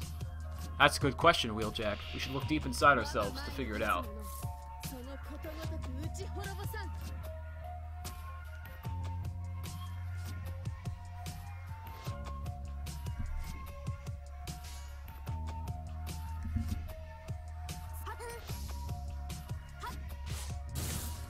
Sloan, you can call me whatever you want.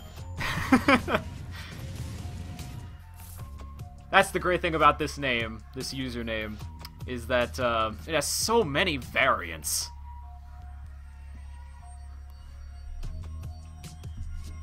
I mean, I guess it'd be better to be consistent and have, like, one to go by, but one nickname to rule them all. But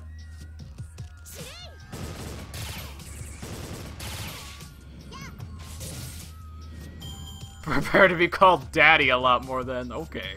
Okay, son. Oni-san! Can I call you slave? You can call me whatever you like, Sloan. I told you that. I find so much joy out of the nicknames you guys come up with.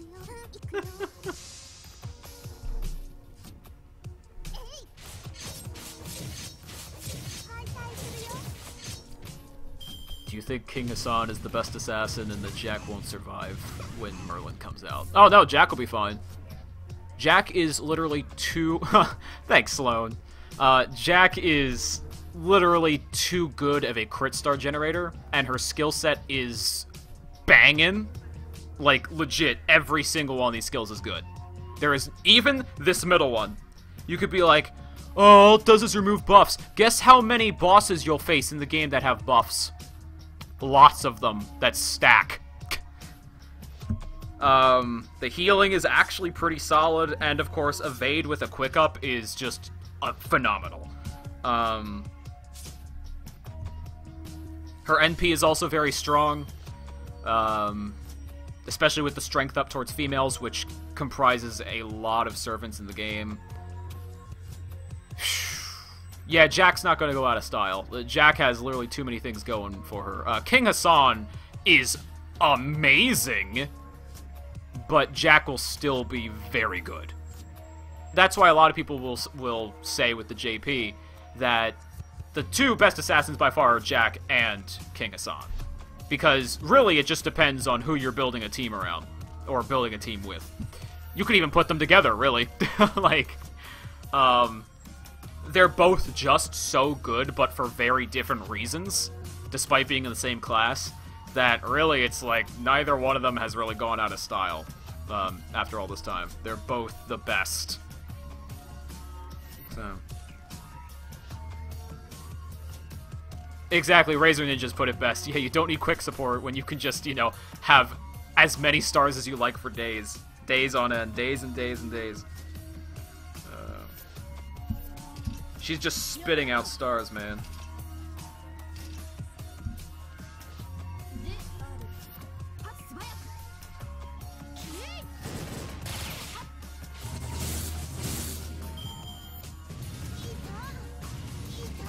Oh, that's what support is for, Adam. That's what I say to myself every time I use Brynhildr. That's what support is for. That's what support is for!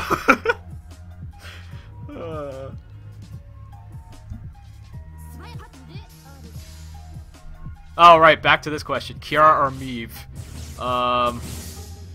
Well, one will eat me, and the other will probably kill me.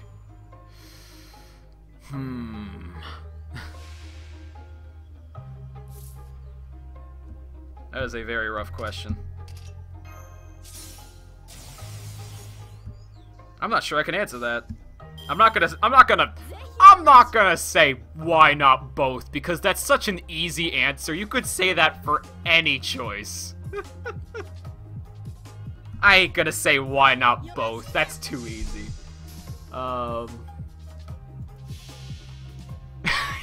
Kiara will use your head. Yeah, that would actually be funny. I might laugh too much. Opt out, it's the only way. What are good CEs for Jack? Imaginary Round. Imaginary Round might actually be the best one you can give her. She has 3 quick cards and a quick Noble Phantasm. All of which are very strong. Just make them stronger. Yes, there are different things you can put on her, like increasing her critical strength and stuff like that, but trust me, the quick up is no joke. Strengthening the quick is... which is funny, because I'm... right now, I actually have, on this team, 2030 on her. But, no, if I could recommend anything, I'd be like... yeah, I'd probably go with Imaginary Round. That's the most solid support choice. That'll make everyone happy.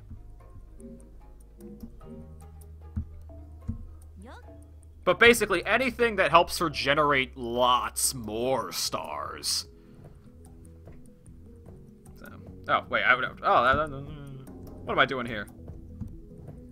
Talking about Jack. Made me poke Jack. Be like, oh, Jack, I want to level you to 90. You're almost there. One more level. My murder baby is almost complete. Oh, Jesus, Okita, you became so hungry.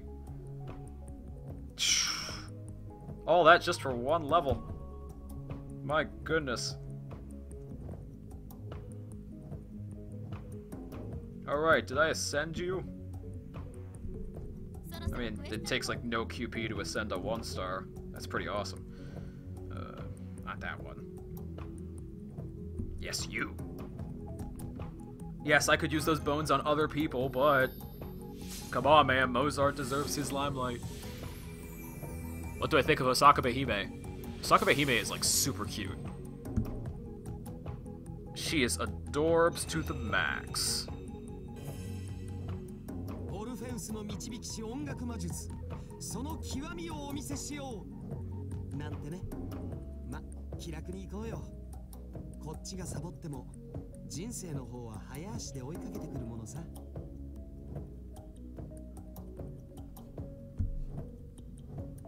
He needs, well, okay, he only needs 2 pages, but he needs gears! Infinity gears! Actually, Infinity gears are not that hard to farm, relative to, like, horseshoes.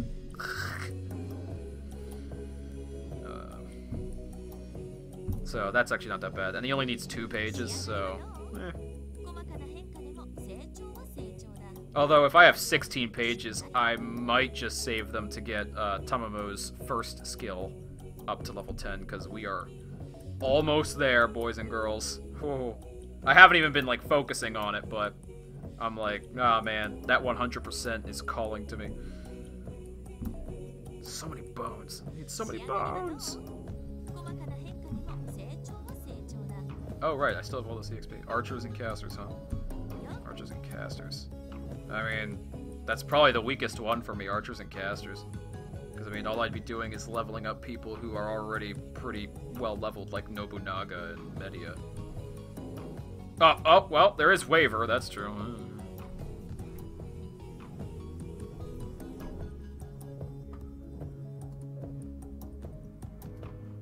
Hyped for Black Panther. Well, you know what? He was one of the best parts of Civil War. So, I mean... Oh, great. Now we're talking about Marvel stuff. Oh, now we're just getting off topic. I need to be grinding.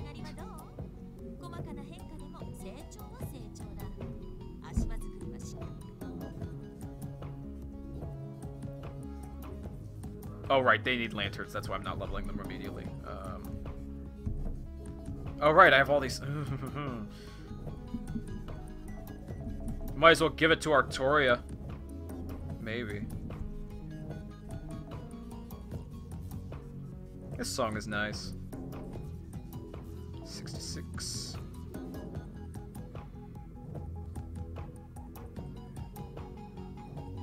Yeah, I want to make her as strong as possible. Where's my super suck? Whoa.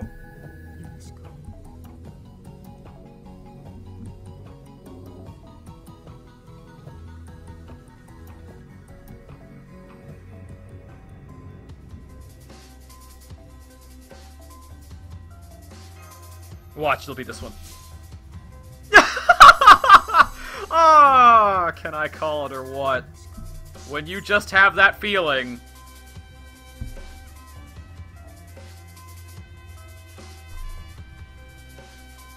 Oh, and kitchen. Oh, you know what? I've been thinking about that CE, man. Kitchen pâtissière. Pâtissière. Hold on. Let me look at what it looks like maxed, because I can actually max it myself. I was curious about this the other day. It's actually a pretty good craft essence.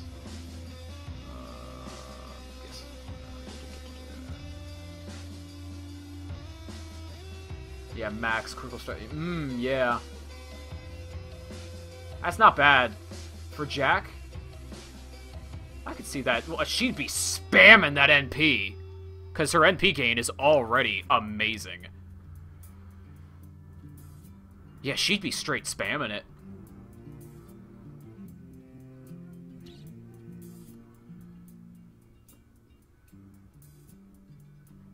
Yeah, I do stand by this being a pretty good craft essence. I really wish I could have gotten the 5-star one, Street Choco Maid maxed, but alas, it's a 5-star, and I was not prepared to roll that much for Narrow Bride. Luckily, I got Narrow Bride and at least one copy of Street Choco Maid, along with a max. Somehow, I have 5 copies of Kitchen Patissiere, despite the fact that I only ever rolled 3 10 spins.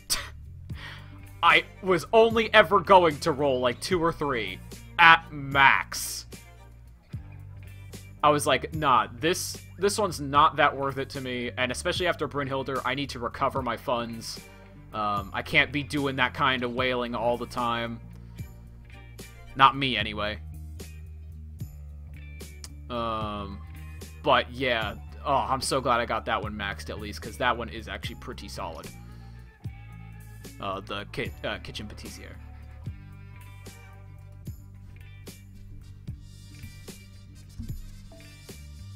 Let's see. Who do I give my swords to? Could just max Jack. Max, super max Jack, actually, because she's a... Oh yeah, she's already maxed out all the foes. Maxed out MHX2 because I like her.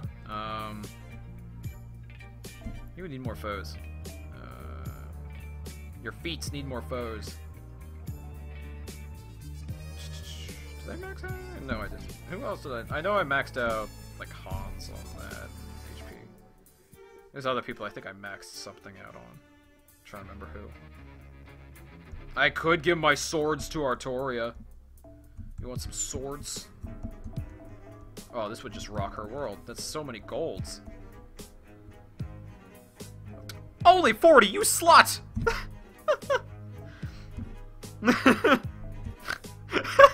Okay, she's not a slut, but, you know. Only 40. Only 40. I mean, I guess 6 levels is pretty good, but come on, I could give it to Queen of the Feats over here, and at least she'd get one more level. That much closer to 90.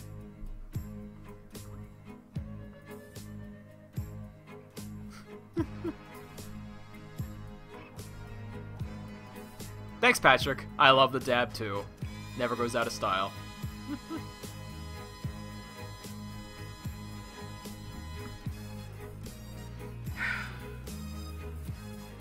I don't know what to do with these. I could give him the Narrow. I could give him the Narrow, actually. Narrow, how about you? What's your opinion on this matter? 62, that's kind of what I predicted.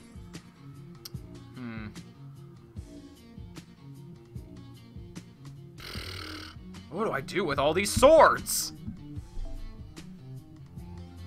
Level up Emiya, you monster.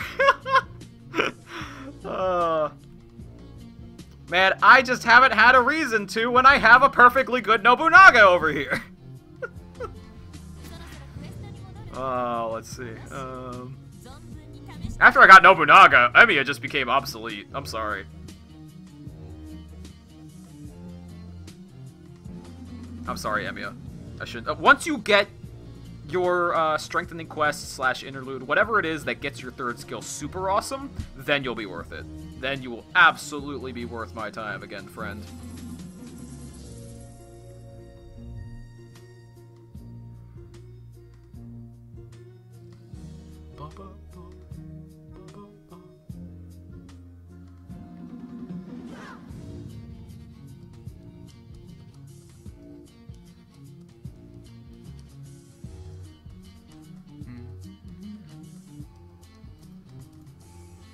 No, Nobu versus Emiya talk, please, I will die. Why is Nobu better than Emiya? Well, for starters, she doesn't have a bad deck that is ill-suited for her Noble Phantasm. And yes, I know that isn't always the breaker, but Emiya boosts his arts cards right now. He doesn't have his final awesome form of his 3rd skill, which is boosting all of his cards. But he has 3 arts cards, 1 buster card, and a buster AoE Noble Phantasm that kind of hits like a wet noodle.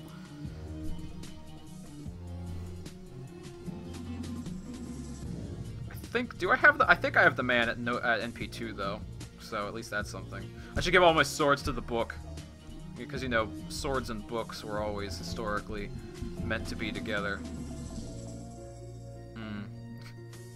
But that would be bad karma.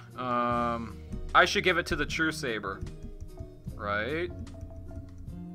I think I'm just screwing around at this point. If I can't decide, I should just leave it alone.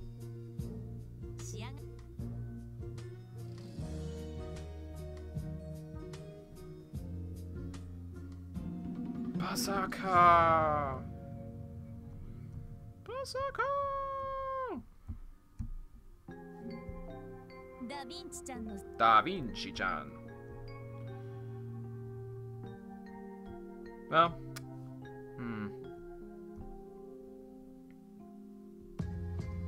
do I need anything from the... I don't think I need anything from the Berserkers right now.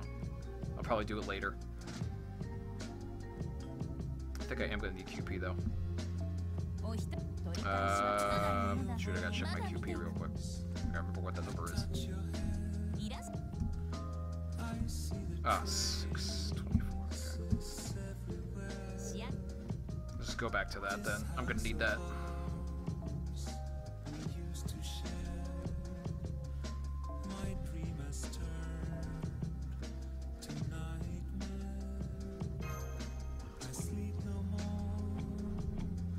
Oh, no. Don't feel bad for servants that don't have at least 2 Buster cards, because there are plenty of servants that don't have 2 Buster cards that are actually super. Like Tamamo, and Waver, and Memelin. And Memelin.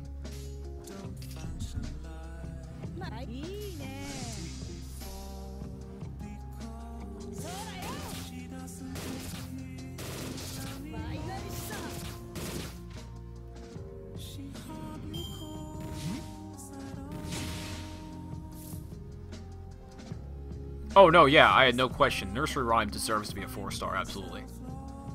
I mean, if you just look at her at face value, what she is, like, dang, think of all the ways you can apply that, you know? Like, or think of all the things that has the capability of becoming, you know?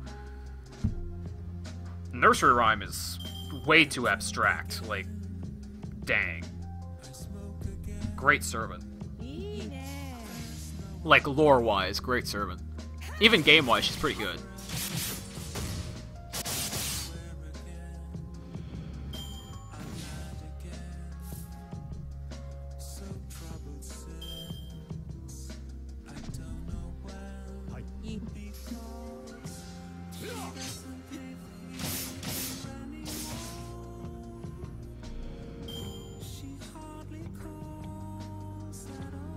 How long do I play this game daily? Probably on average a few hours a day. It just depends on what I'm doing that day, really. But on average, maybe like 3 hours, I want to say. I know there's people who probably play longer than I do. But considering I have what I have, and, you know, the levels that I do and whatever else, I'm just like, I'm happy with that. I'm very content with my placement right now, so.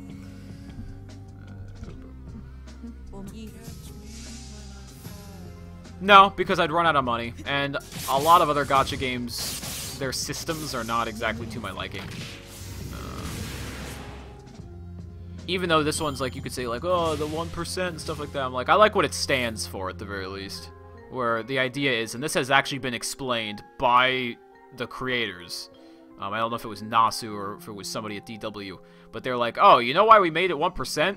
Well, I mean, of course to make money, but, you know, from beyond that standpoint, they're like, it's so that whoever you get feels special to you. If we raise that percentage, like, dramatically, even by, like, to, like, 4%, and you got, like, you kept getting, like, 5 stars so much easier, like, they wouldn't mean as much to you. They'd be like candy. You're like, whatever, I just need more. You know, like, it wouldn't feel like some deluxe dessert, you know, like 5 stars do. Whenever you get a 5, unless you're a whale, then you're just kind of destined to get a 5-star. But beyond that minority,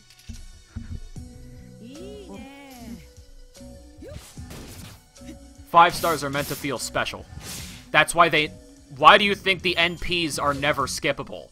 Because they actually outright said in an interview, they're like, oh yeah, like, you know, those, if you've seen those shows with, like, Mafia and Nasu and stuff like that, that they put on, the ones they live stream and stuff on Nico Nico Doga, they actually have said, like, yeah, that's why we will never skip the NPs. We'll never let them be skippable, because these characters are meant to mean something to you, you know, and if you don't like watching their NP, well, you probably shouldn't be using the servant all that much.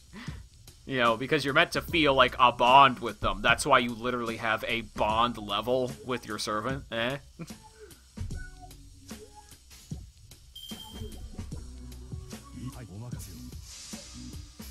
Reflector's freezing up again.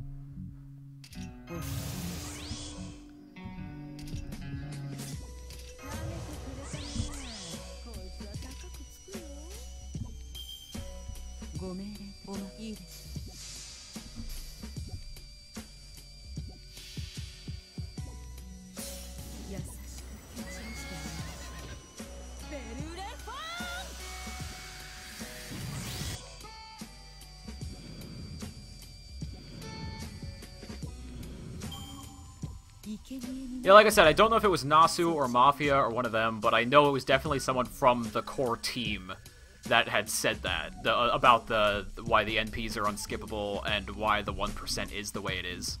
Again, it's beyond just making money. It's like they actually have a reason for it that is backed up by in-game stuff like bond levels and unskippable NPs. You know, I mean, they could easily code it to where you could skip the NP, but they don't. You know. So, thus, that makes a lot more sense. It gives a lot more gravity to that opinion as to why they did that.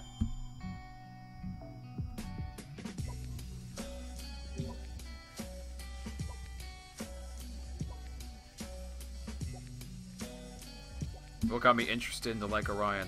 Because they're an adorable group. They're an adorable duo, and they're actually pretty strong. I find them hilarious. I find Artemis to be hilarious, and Orion is just... He's a teddy bear that talks like a drunk Japanese businessman. It's great. Sorry, I stuttered there a bit, and it lost some of my meaning, but... What am I even doing here? Oh, right, because the free summon.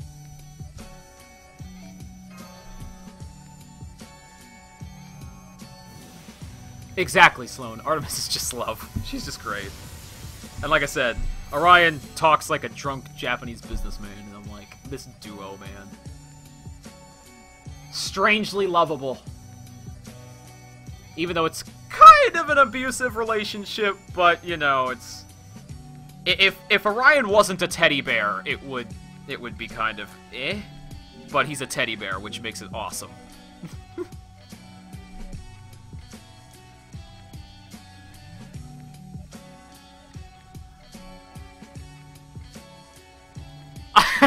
Didn't Artemis murder Orion when she made him a chocolate? Well, I mean, there's a few ways to interpret the CE you get from that. You know, the CE called HELP!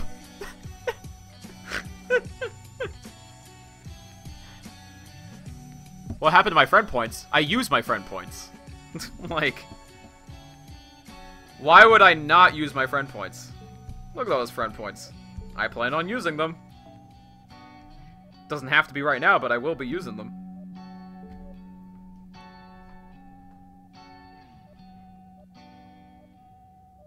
Not saving... What? Not saving for a servant that sucks? Oh! You could save for Anger Manu all you guys like. Man, as soon as I, like... when I was going through even the top NPs, I was like, man, everything about this guy should be kind of awesome, but... It's just every single time, it kind of just... He just is low-key, just kind of, like, disappointing a little bit, where you're just like, oh, man, the way his NP revs up, and that scream, like, that tin-sounding scream, is like, oh, man, that is so fierce and, like, spooky. But then, like, when he actually lands it off, if he lands it off, it's kind of, eh. It's just whatever. And on top of that, he's not particularly good. He's the equivalent of, like, a 2-star in terms of strength and power, and even then it's just like, you know...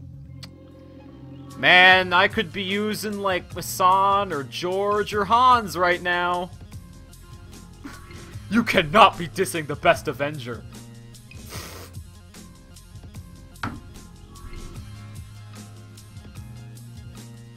Best Avenger, huh? Where's my list?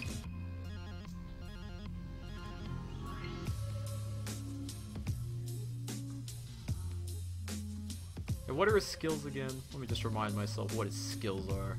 Because I know what his NP does, and it's actually pretty bad considering he doesn't have taunt.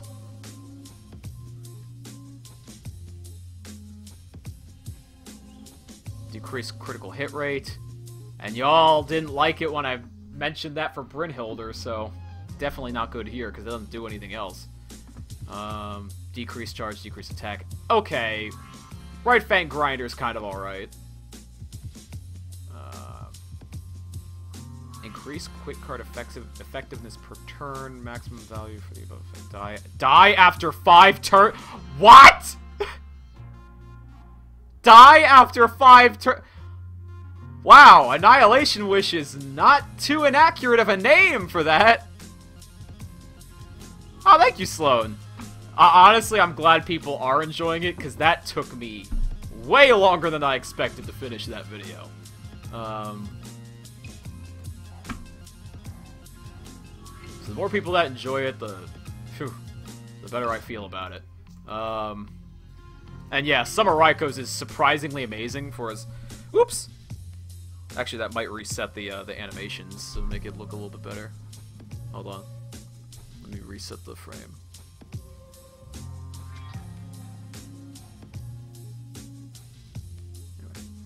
Anyway.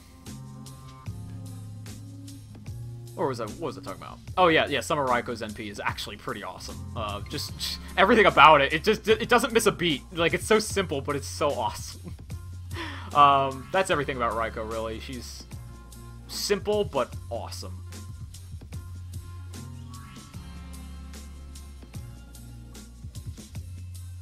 Actually, if anything about Angermanyu is great, it's his lore. Like, this guy, man, I have read up extensively on him. You know, I know legit like everything about this guy at this point. I've done way too much research on Angermanyu, and I'm just like, man, his lore is so awesome. Why is he such a bad servant? I mean, I know canonically that's the thing. Lore-wise, he was really weak. But I'm just like, but his lore is still awesome. Doesn't change that fact. I mean, it's sad, and at the same time, very intriguing.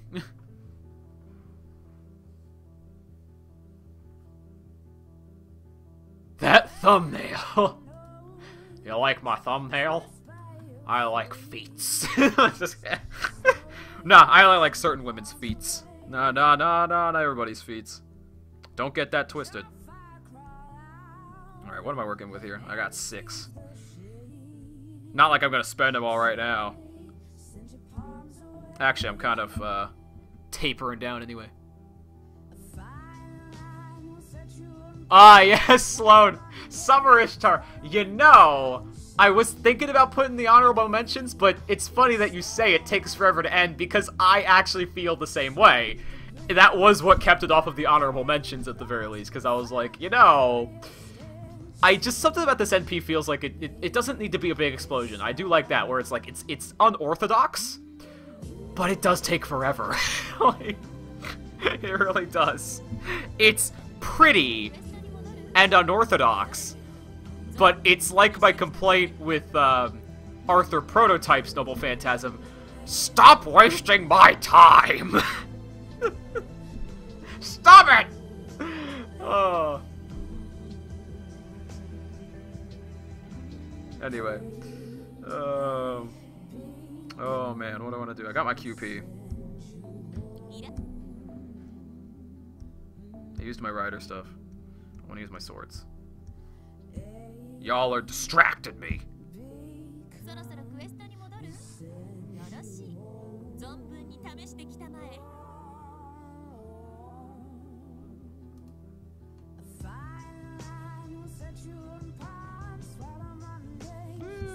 Skills, what do I got? I do have QP now, so...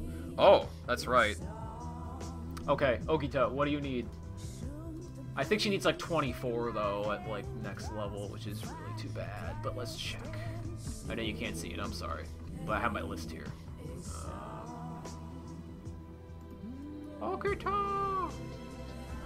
Okita Sunday Shuri! Yeah, it's 24. I knew it. Ah. So, show us your second inventory. Okay. Wait a minute. Why would I show you my second inventory? That's supposed to be secret. It's supposed to be safe. Unless you just really want to see all the Siegfrieds and Stenos I'm keeping. Oh, what's the song?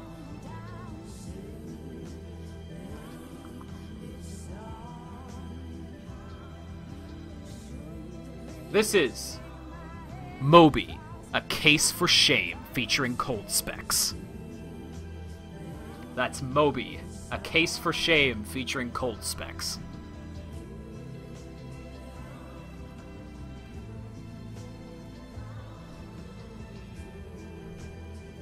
Who is the best welfare servant in the game? That is not an easy question, considering that many of them are actually very good. Oh yeah, my chocolates! If I'm bored, we can watch some of those I specifically saved just for them. Oh, I mean, Okita, we did get you the final ascension to see your beautiful feats. So, I mean, let's take a look at your choco.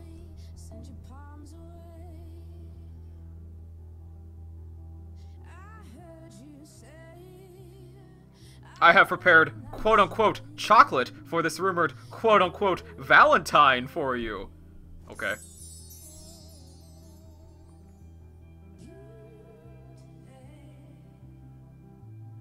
That mountain lake pattern. It's just like Mount Fujiyama!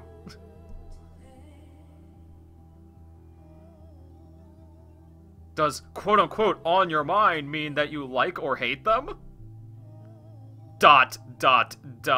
Suddenly she is the mistress of ellipses.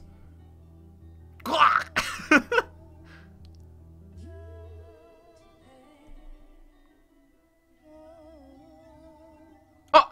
Troubled by my love for you, master! No! Yeah, that's right. Stay here. Yeah! ...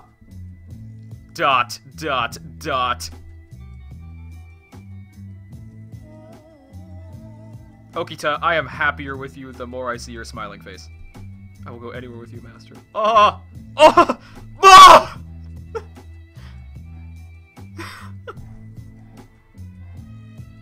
That is... I expected a sweet one, but that was... Oh, man. That gave me a cavity on the spot. Woo-wee. Okita's pretty great. That's why I'm glad I saved for her. She was one of the ones initially I was like, I want to see what her chocolate says, because, by God, it's gotta be scrumptious. Scrum-diddly-umptious. Alright, let's mix it up. Oh, here, it's only fitting. I did save for this one. Boop.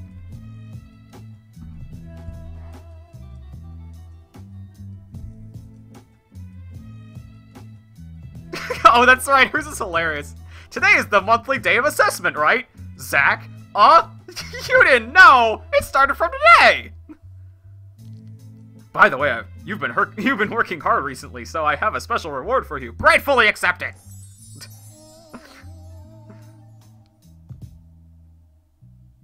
My special order of chocolate skulls! How about it? Cool! No? You happy? You're happy, right? She always says stuff like that. Oh yeah, you want to touch it, don't you? Yeah, you really want to touch it, don't you? Huh? You don't like the chocolate I brought? I see. You've become quite important.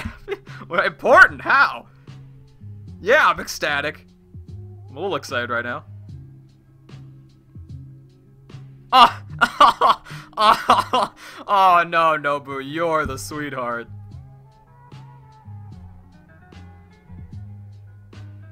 Oh, she's got,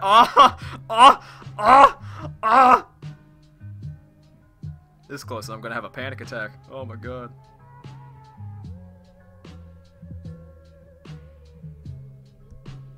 Better, this is why I use you, Nobu. You have a heart of gold. Nobu is love. Oh my god.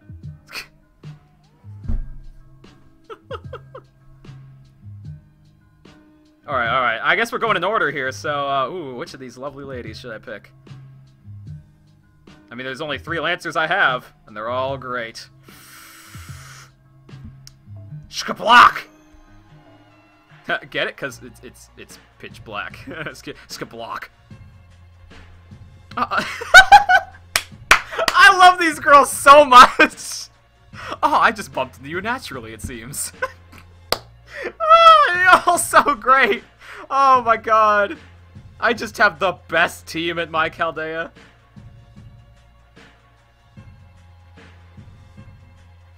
It's hard to run into you without some twist of fate. Now she's getting philosophical on me. Is this what a master and servant are like? Yeah, no need long for...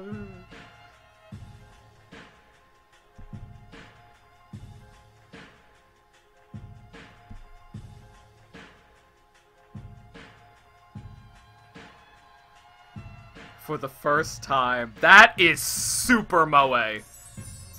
Like, deluxe handcrafted moe-ness, right? Ah!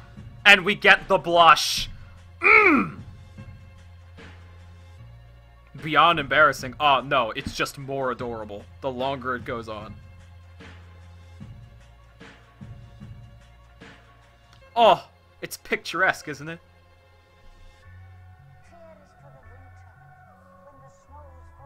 Not to criticize. I don't think I would ever do that. It's probably not sweet. It tastes awful. Well, you know, at least she's self-aware. I never said you weren't smart.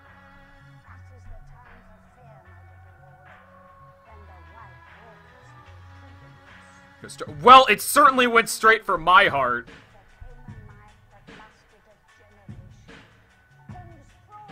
Oh. Skahawk Lily win?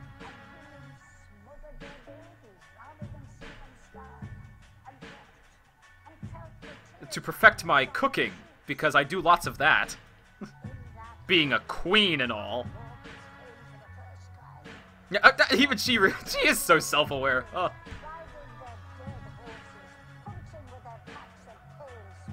Didn't you say it wasn't time for long conversations? Ah.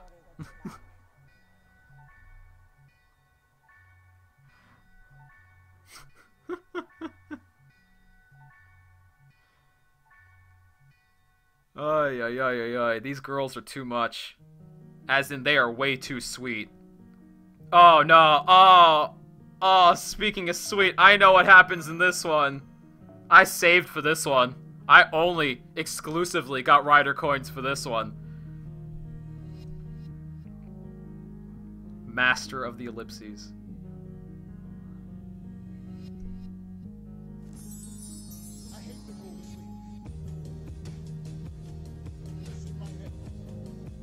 I just remembered something I have to do. Perfect escape plan.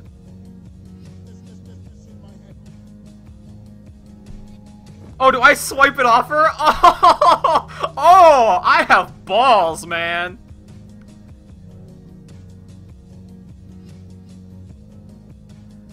Balls filled with heart.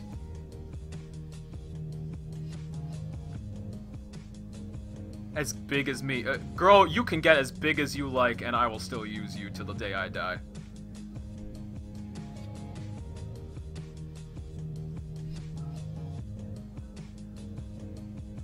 Ah! Ba-boom! Ah! Ba-boom!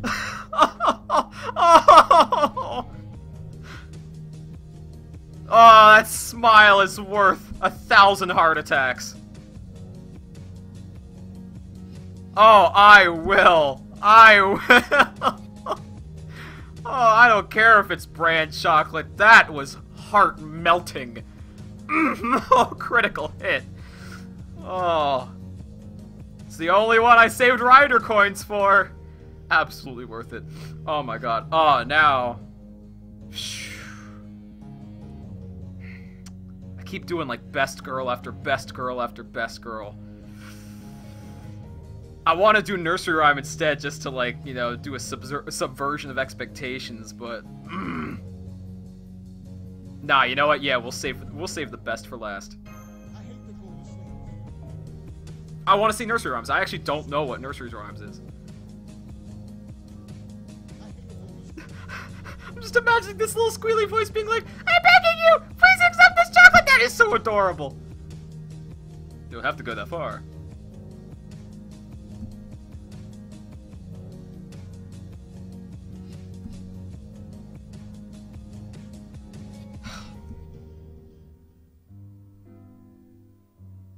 Oh, ba-bum. Ah.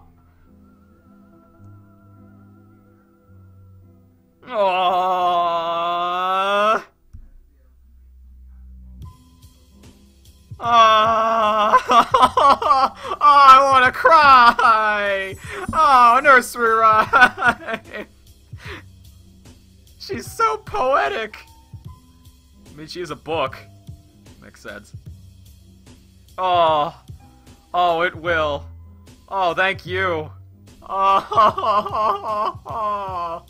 When is she not absolutely 110% adorable? Oh, I want to do Medias. But we're saving it. Oh, save it. I almost forgot about that one. Okay, I can't do 2 lollies in a row. I gotta know what X's is. I gotta know. This one I don't know either. Yeah, just throw it at me! Oh, can you? Hey, don't worry. It'll definitely continue. I don't care what anybody says about you. I'm gonna use you forever!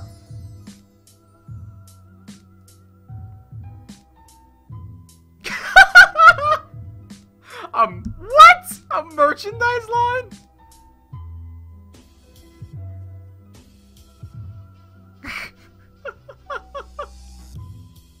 There are almost no children.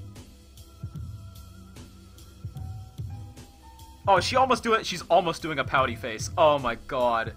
Oh, that's worth it. Oh.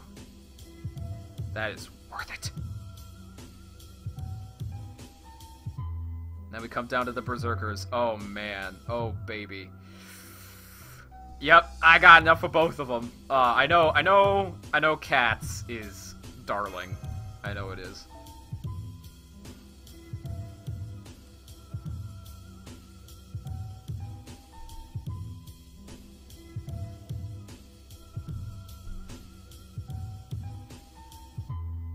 Oh, it's okay. It's just like onions.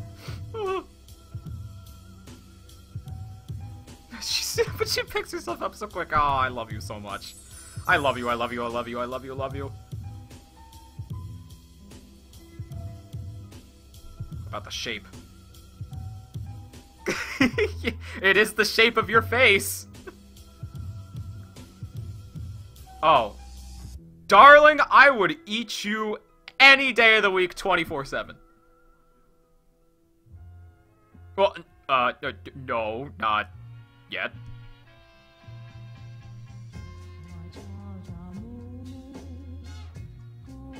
What? Nope. Yeah, no, don't get too lonely, honey. It's all you. Okay. Moving on. Let's go with...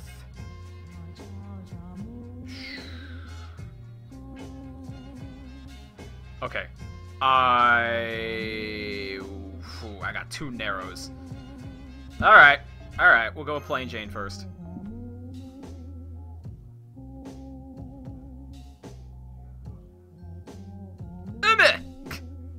Of course it's gotta start with an a strong umu.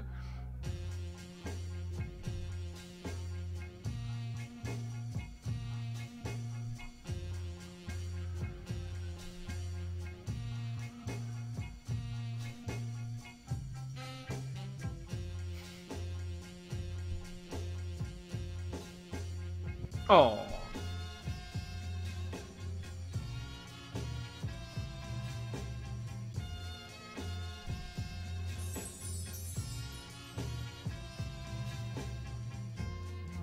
That was quick and to the point. Okay. Oh, yes. Oh, baby. Oh, Atalante, give me all your love. Take me, cat lady.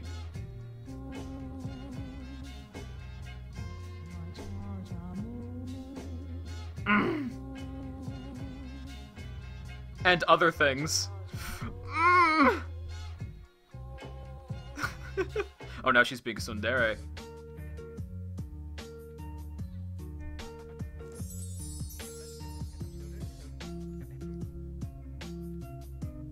Oh, no, I know the lore. She basically just told me to marry her. She's like, well, you know, if you don't want it, then you should just run for it and catch me, you know.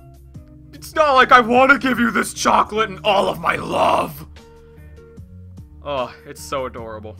It's so adorable, oh my god. Now, I want to save altars here, because I know one thing that happens, and it's... Oh, man, but Liz's is great, too. Oh, who else do we have left?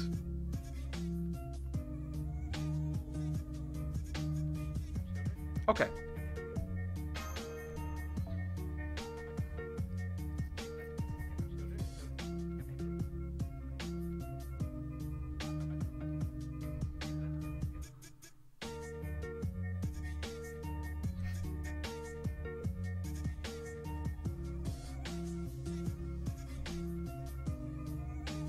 Dot. Oh!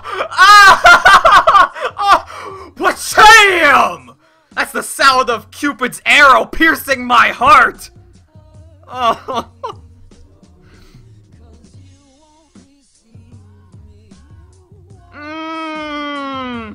Oh, you know how to get me, girly. It's nothing but... Oh. It's nothing much! It means everything to me, Media! I love you!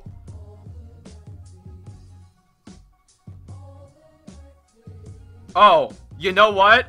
I have no doubt about that either. Not because I love you, but also because I know you. Charms are your specialty. And I'm feeling the luck right now, baby. No, it needs magical properties! Give me your magic lovin'! Oh. Hey, sibling, lover, whatever, I don't care. I love you regardless. I love you so much, Media!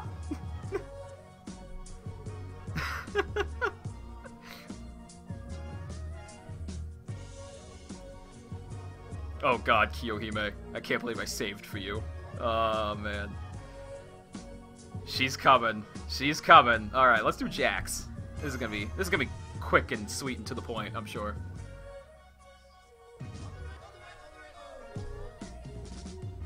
Mommy! Oh. I'm glad you experienced chocolate. I mean that, by the way. Using our characteristics while we were alive. You mean while you were a fetus?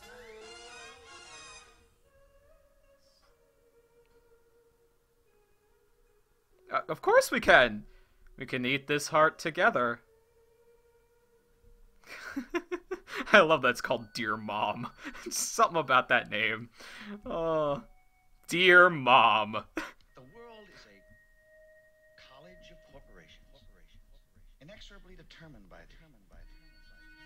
immutable bylaws of business. So many sabers I saved for. I know Daeon's will probably be boring because Daeon just loves everyone.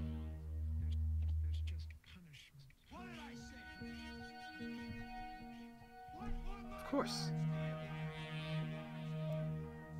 Now you're sounding like Skid Hawk.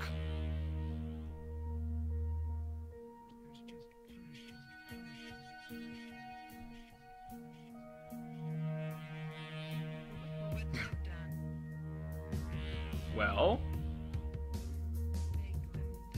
to doing it?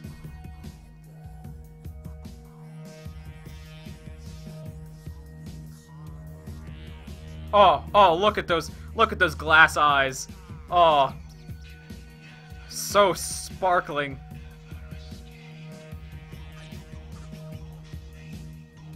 Oh, and I thought this one would be boring. Oh, the faces you make are delightful.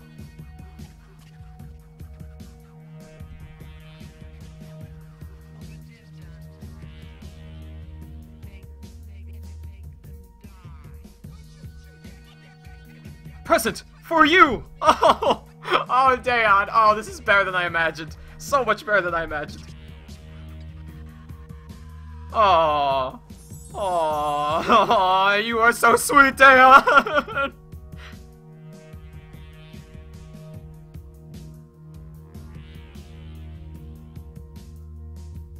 Oh.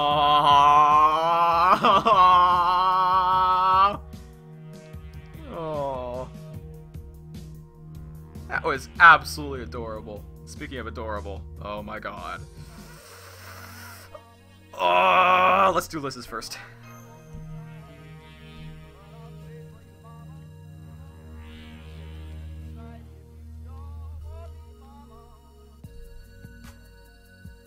You got lonely, didn't you?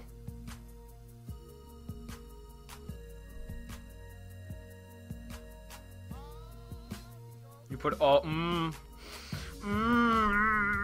Liz.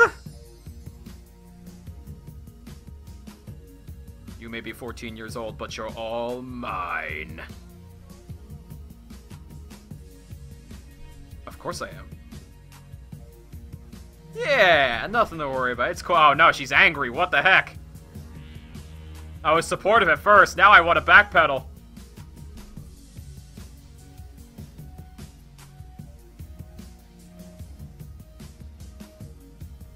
Oh.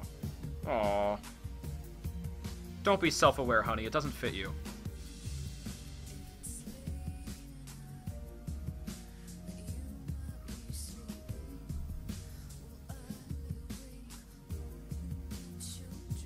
Oh, I absolutely will. Honey Bunch. Oh, you are just... Oh. Mwah. Okay. Who else we got? Who else we got? Oh, yummy chocolates. Oh, we're running out of people. Okay, so I've saved some of the best for last. Yes, indeedy. Boop. This was a last-minute one, too. I'm at fault.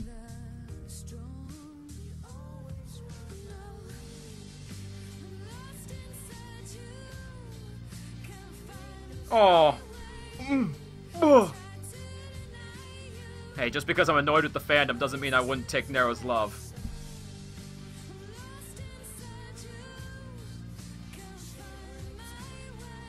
Sure.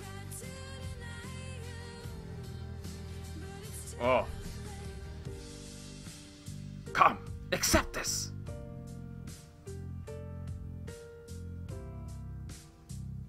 This heavenly fruit?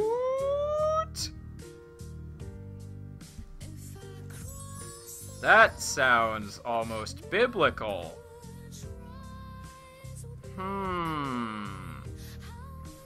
It's a Mother Harlot reference! Anyway, okay.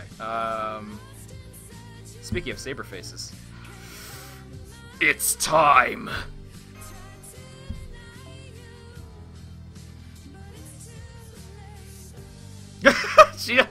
Who needs ellipses when you can have the longest dash?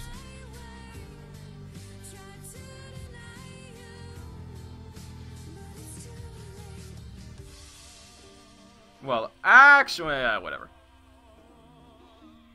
Howard, I know, it's so passé.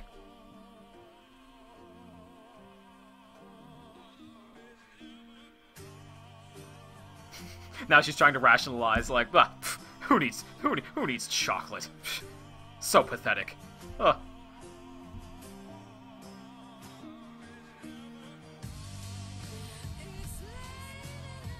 Oh, there it comes. Uh-huh. Oh! Oh! My crush has been realized. There is the blush of 1,000 suns. 1,000,000 beating hearts. And she stuttered too. Oh, this thing that was lodged between. Now I definitely want to give it to me so I can smell it. Ah.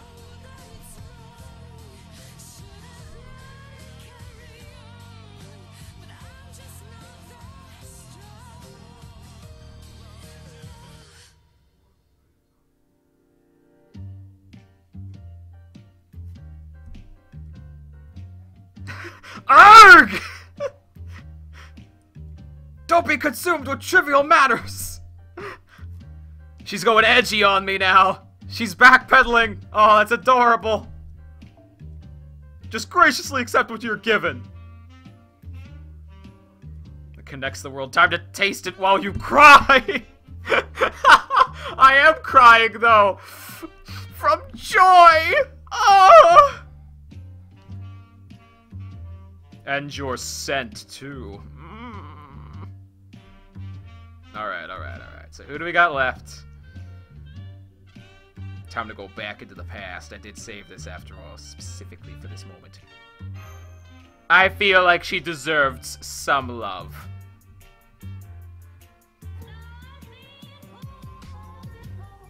Please accept this. Actually, it's not Valentine's Day. It's actually February 6th. But I will graciously accept this. Oh man, actually a cake would be lovely right now.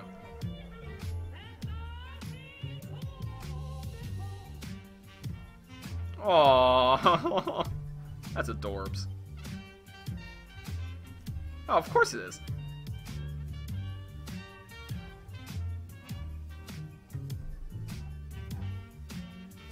Of course she did!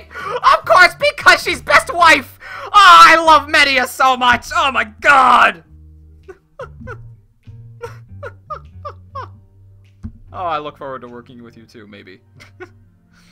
Alrighty. So we got 2 bests left.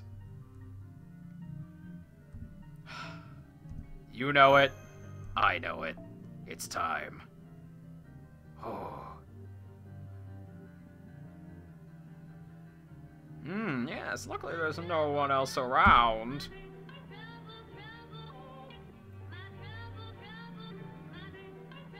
Oh, yes, they should. That's why I saved the best for last.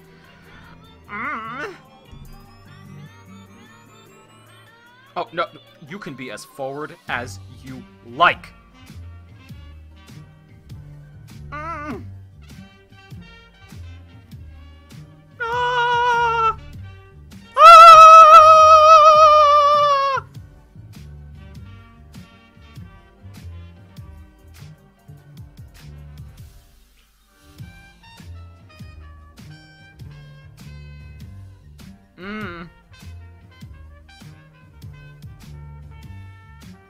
Uh-oh.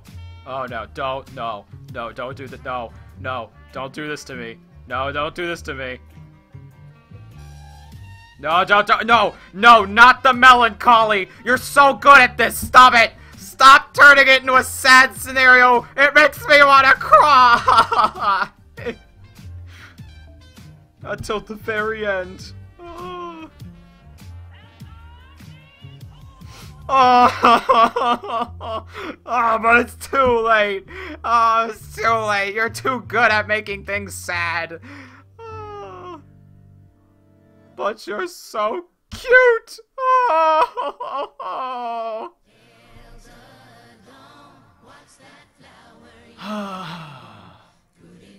Yeah, I know. She took 7 days to make that. Damn. All right.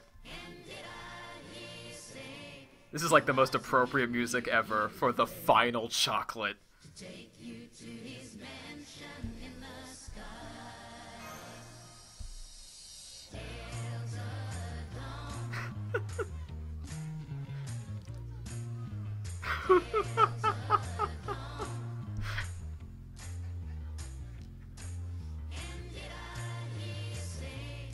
Well, I had a dream of this day happening. This moment. This point in time. This very second.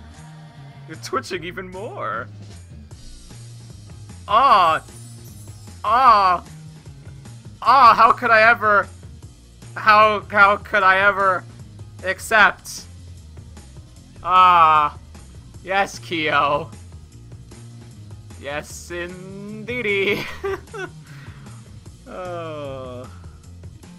Finally, it's over. Whoa! 18 gifts from 18 lovely ladies. Whew. Wow, I hope they don't all find out simultaneously. Hey, your master just got a ton of chocolate, and he's probably gonna get a root canal from it. Woo! Somehow, don't ask me how, we all managed to have our own special moments together. Oh man, watch this. We're just gonna skip right through each of them. Yeah, it's okie tuz. That was delicious. That actually does look delicious. Oh, it is shaped like a mountain. Huh.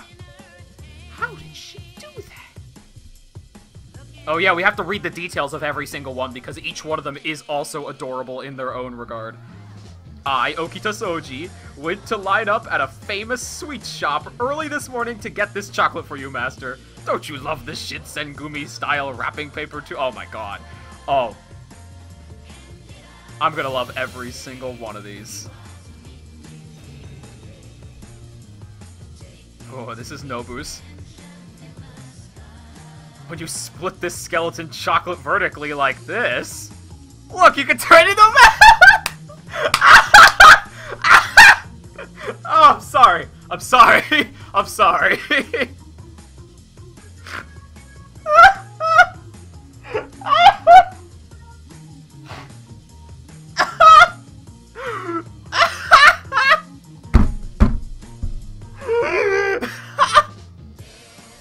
I'm glad she found it funny too. Oh my god. Pretty neat, don't you think? Huh? Why are you looking at me like that? Oh, Nobu never change. Oh, Satox. One strike, one kill. Very to the point, just like she wanted. Oh, this is Medusa's. It's not much, but please accept this gift. I get the feeling that you're always catching me in a humiliating moment, but one must always want to engage in love or battle in style, right? Ooh, you said it. Oh, this is nursery rhymes.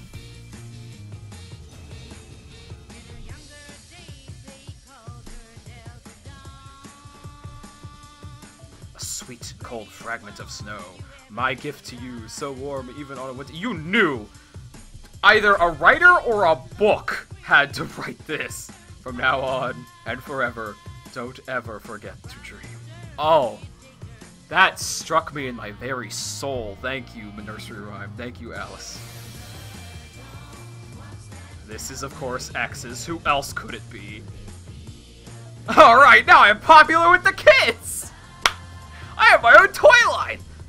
Of course, the staff at the chocolate factory are the sabers other than myself. I'm gonna make them learn to sing and dance! Wow, she's very forceful, isn't she? Of course, this is Tamamo Cats. Now that's a Valentine's Day chocolate! If this is love, then what is love? I don't know. All I know is that while I was making this, I couldn't have been happier. That's all. I love you so much, Matt. Ho, ha, ha. I'm gonna have another heart attack.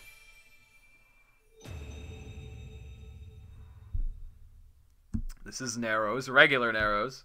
I made this myself! The laurel wreath is the symbol of the Roman emperor, you know. You'd better keep that in mind as you gnash your teeth on that chocolate. So what am I supposed to remember? That's a laurel wreath, or that you made it yourself? Or am I supposed to picture myself eating your hair? Oh, this is Atalante's. It does actually look pretty delicious, doesn't it? Like, It's all mystical and whatnot, but also looks very special. And I'm like, okay. You may have this. Feel free to use the apple against me in a race if you want. But be prepared if you do. That's what it means to defeat me. I can have Atalante as a wife. Oh my god! It's a dream come true. And of course, speaking of wives, immediately after is Media's. To my student who appeared out of thin air, since you can use Valentine's as part of your rituals, please keep your nose to the grindstone and use this as an example. Oh man.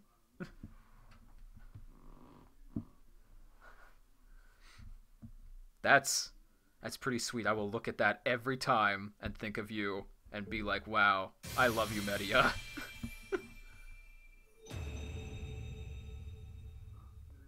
Dear Mom. Of course, this has to be Jax.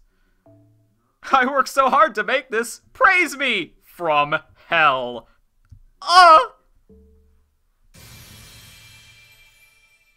This is Daeon's. Maxime de Chevalier.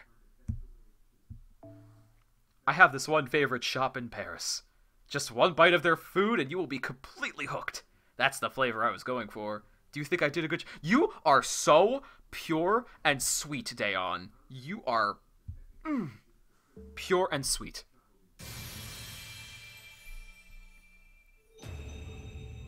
This is Liz's. I'm going to cover this with my gratitude for you and make demon warding charm flavored sweets for you. Which means it's got to be an octopus. That's what you do for Valentine's Day, right?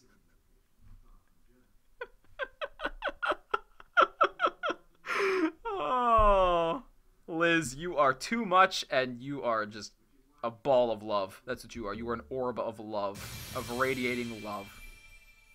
This is the fruit from Narrow Bride. Yes, I made this myself! Our wedding is still a ways off, but here, take this sweet banquet. Oh, sorry, bouquet. Banquet, bouquet. Same thing in this case. Oh, I didn't mean to, okay. At least I didn't skip through the entire thing. This is Lance Toria Altars. Beyond the sweetness, you'll find what's beyond your consciousness. I suggest you keep that in mind when you take a bite of it. Whoa! Whoa. That's not necessarily deep, that's just, that's kind of, I don't know. It's forceful. I can feel her edge. This is Lily's. The ranch chocolate. She was raised on a farm, I think. I've modeled this after my favorite thing. May this carry my feelings to you. Oh, she is so sweet. Tamamos. Blue Tamamos. Ninefold nested confections. Sweets are to be enjoyed with the eyes and tasted with the tongue. Though this is a Western custom, I, Tamamo no Mai, gave everything I had to create these for you. Please give them and me a taste. What does this mean? What does it mean? I know exactly what this means. It literally says Kiyohime with ribbons. Do I even need to read the details? Please go ahead and enjoy this present. Come on, come on, come on, come on, come on, come on, come on, come on. Come on, come on, come on, come on, come on, chameleon. And that's that. Oh my goodness. If you're wondering why I didn't get plain Jane Artoria's crown, it's because I actually completely expected to be that one to be very boring. The problem with plain Jane Artoria, and why she's my least favorite, is because she's definitely the most boring. So, with that said, it has now been, 2 hours and 49 minutes. I was about to say seconds. So with that, I think I am done. I am very swept up in the Valentine's Day chocolates post-mortem. So, with that said, I think I should bid you all adieu, as the French would say. Have a good night, have a good morning, have a good day.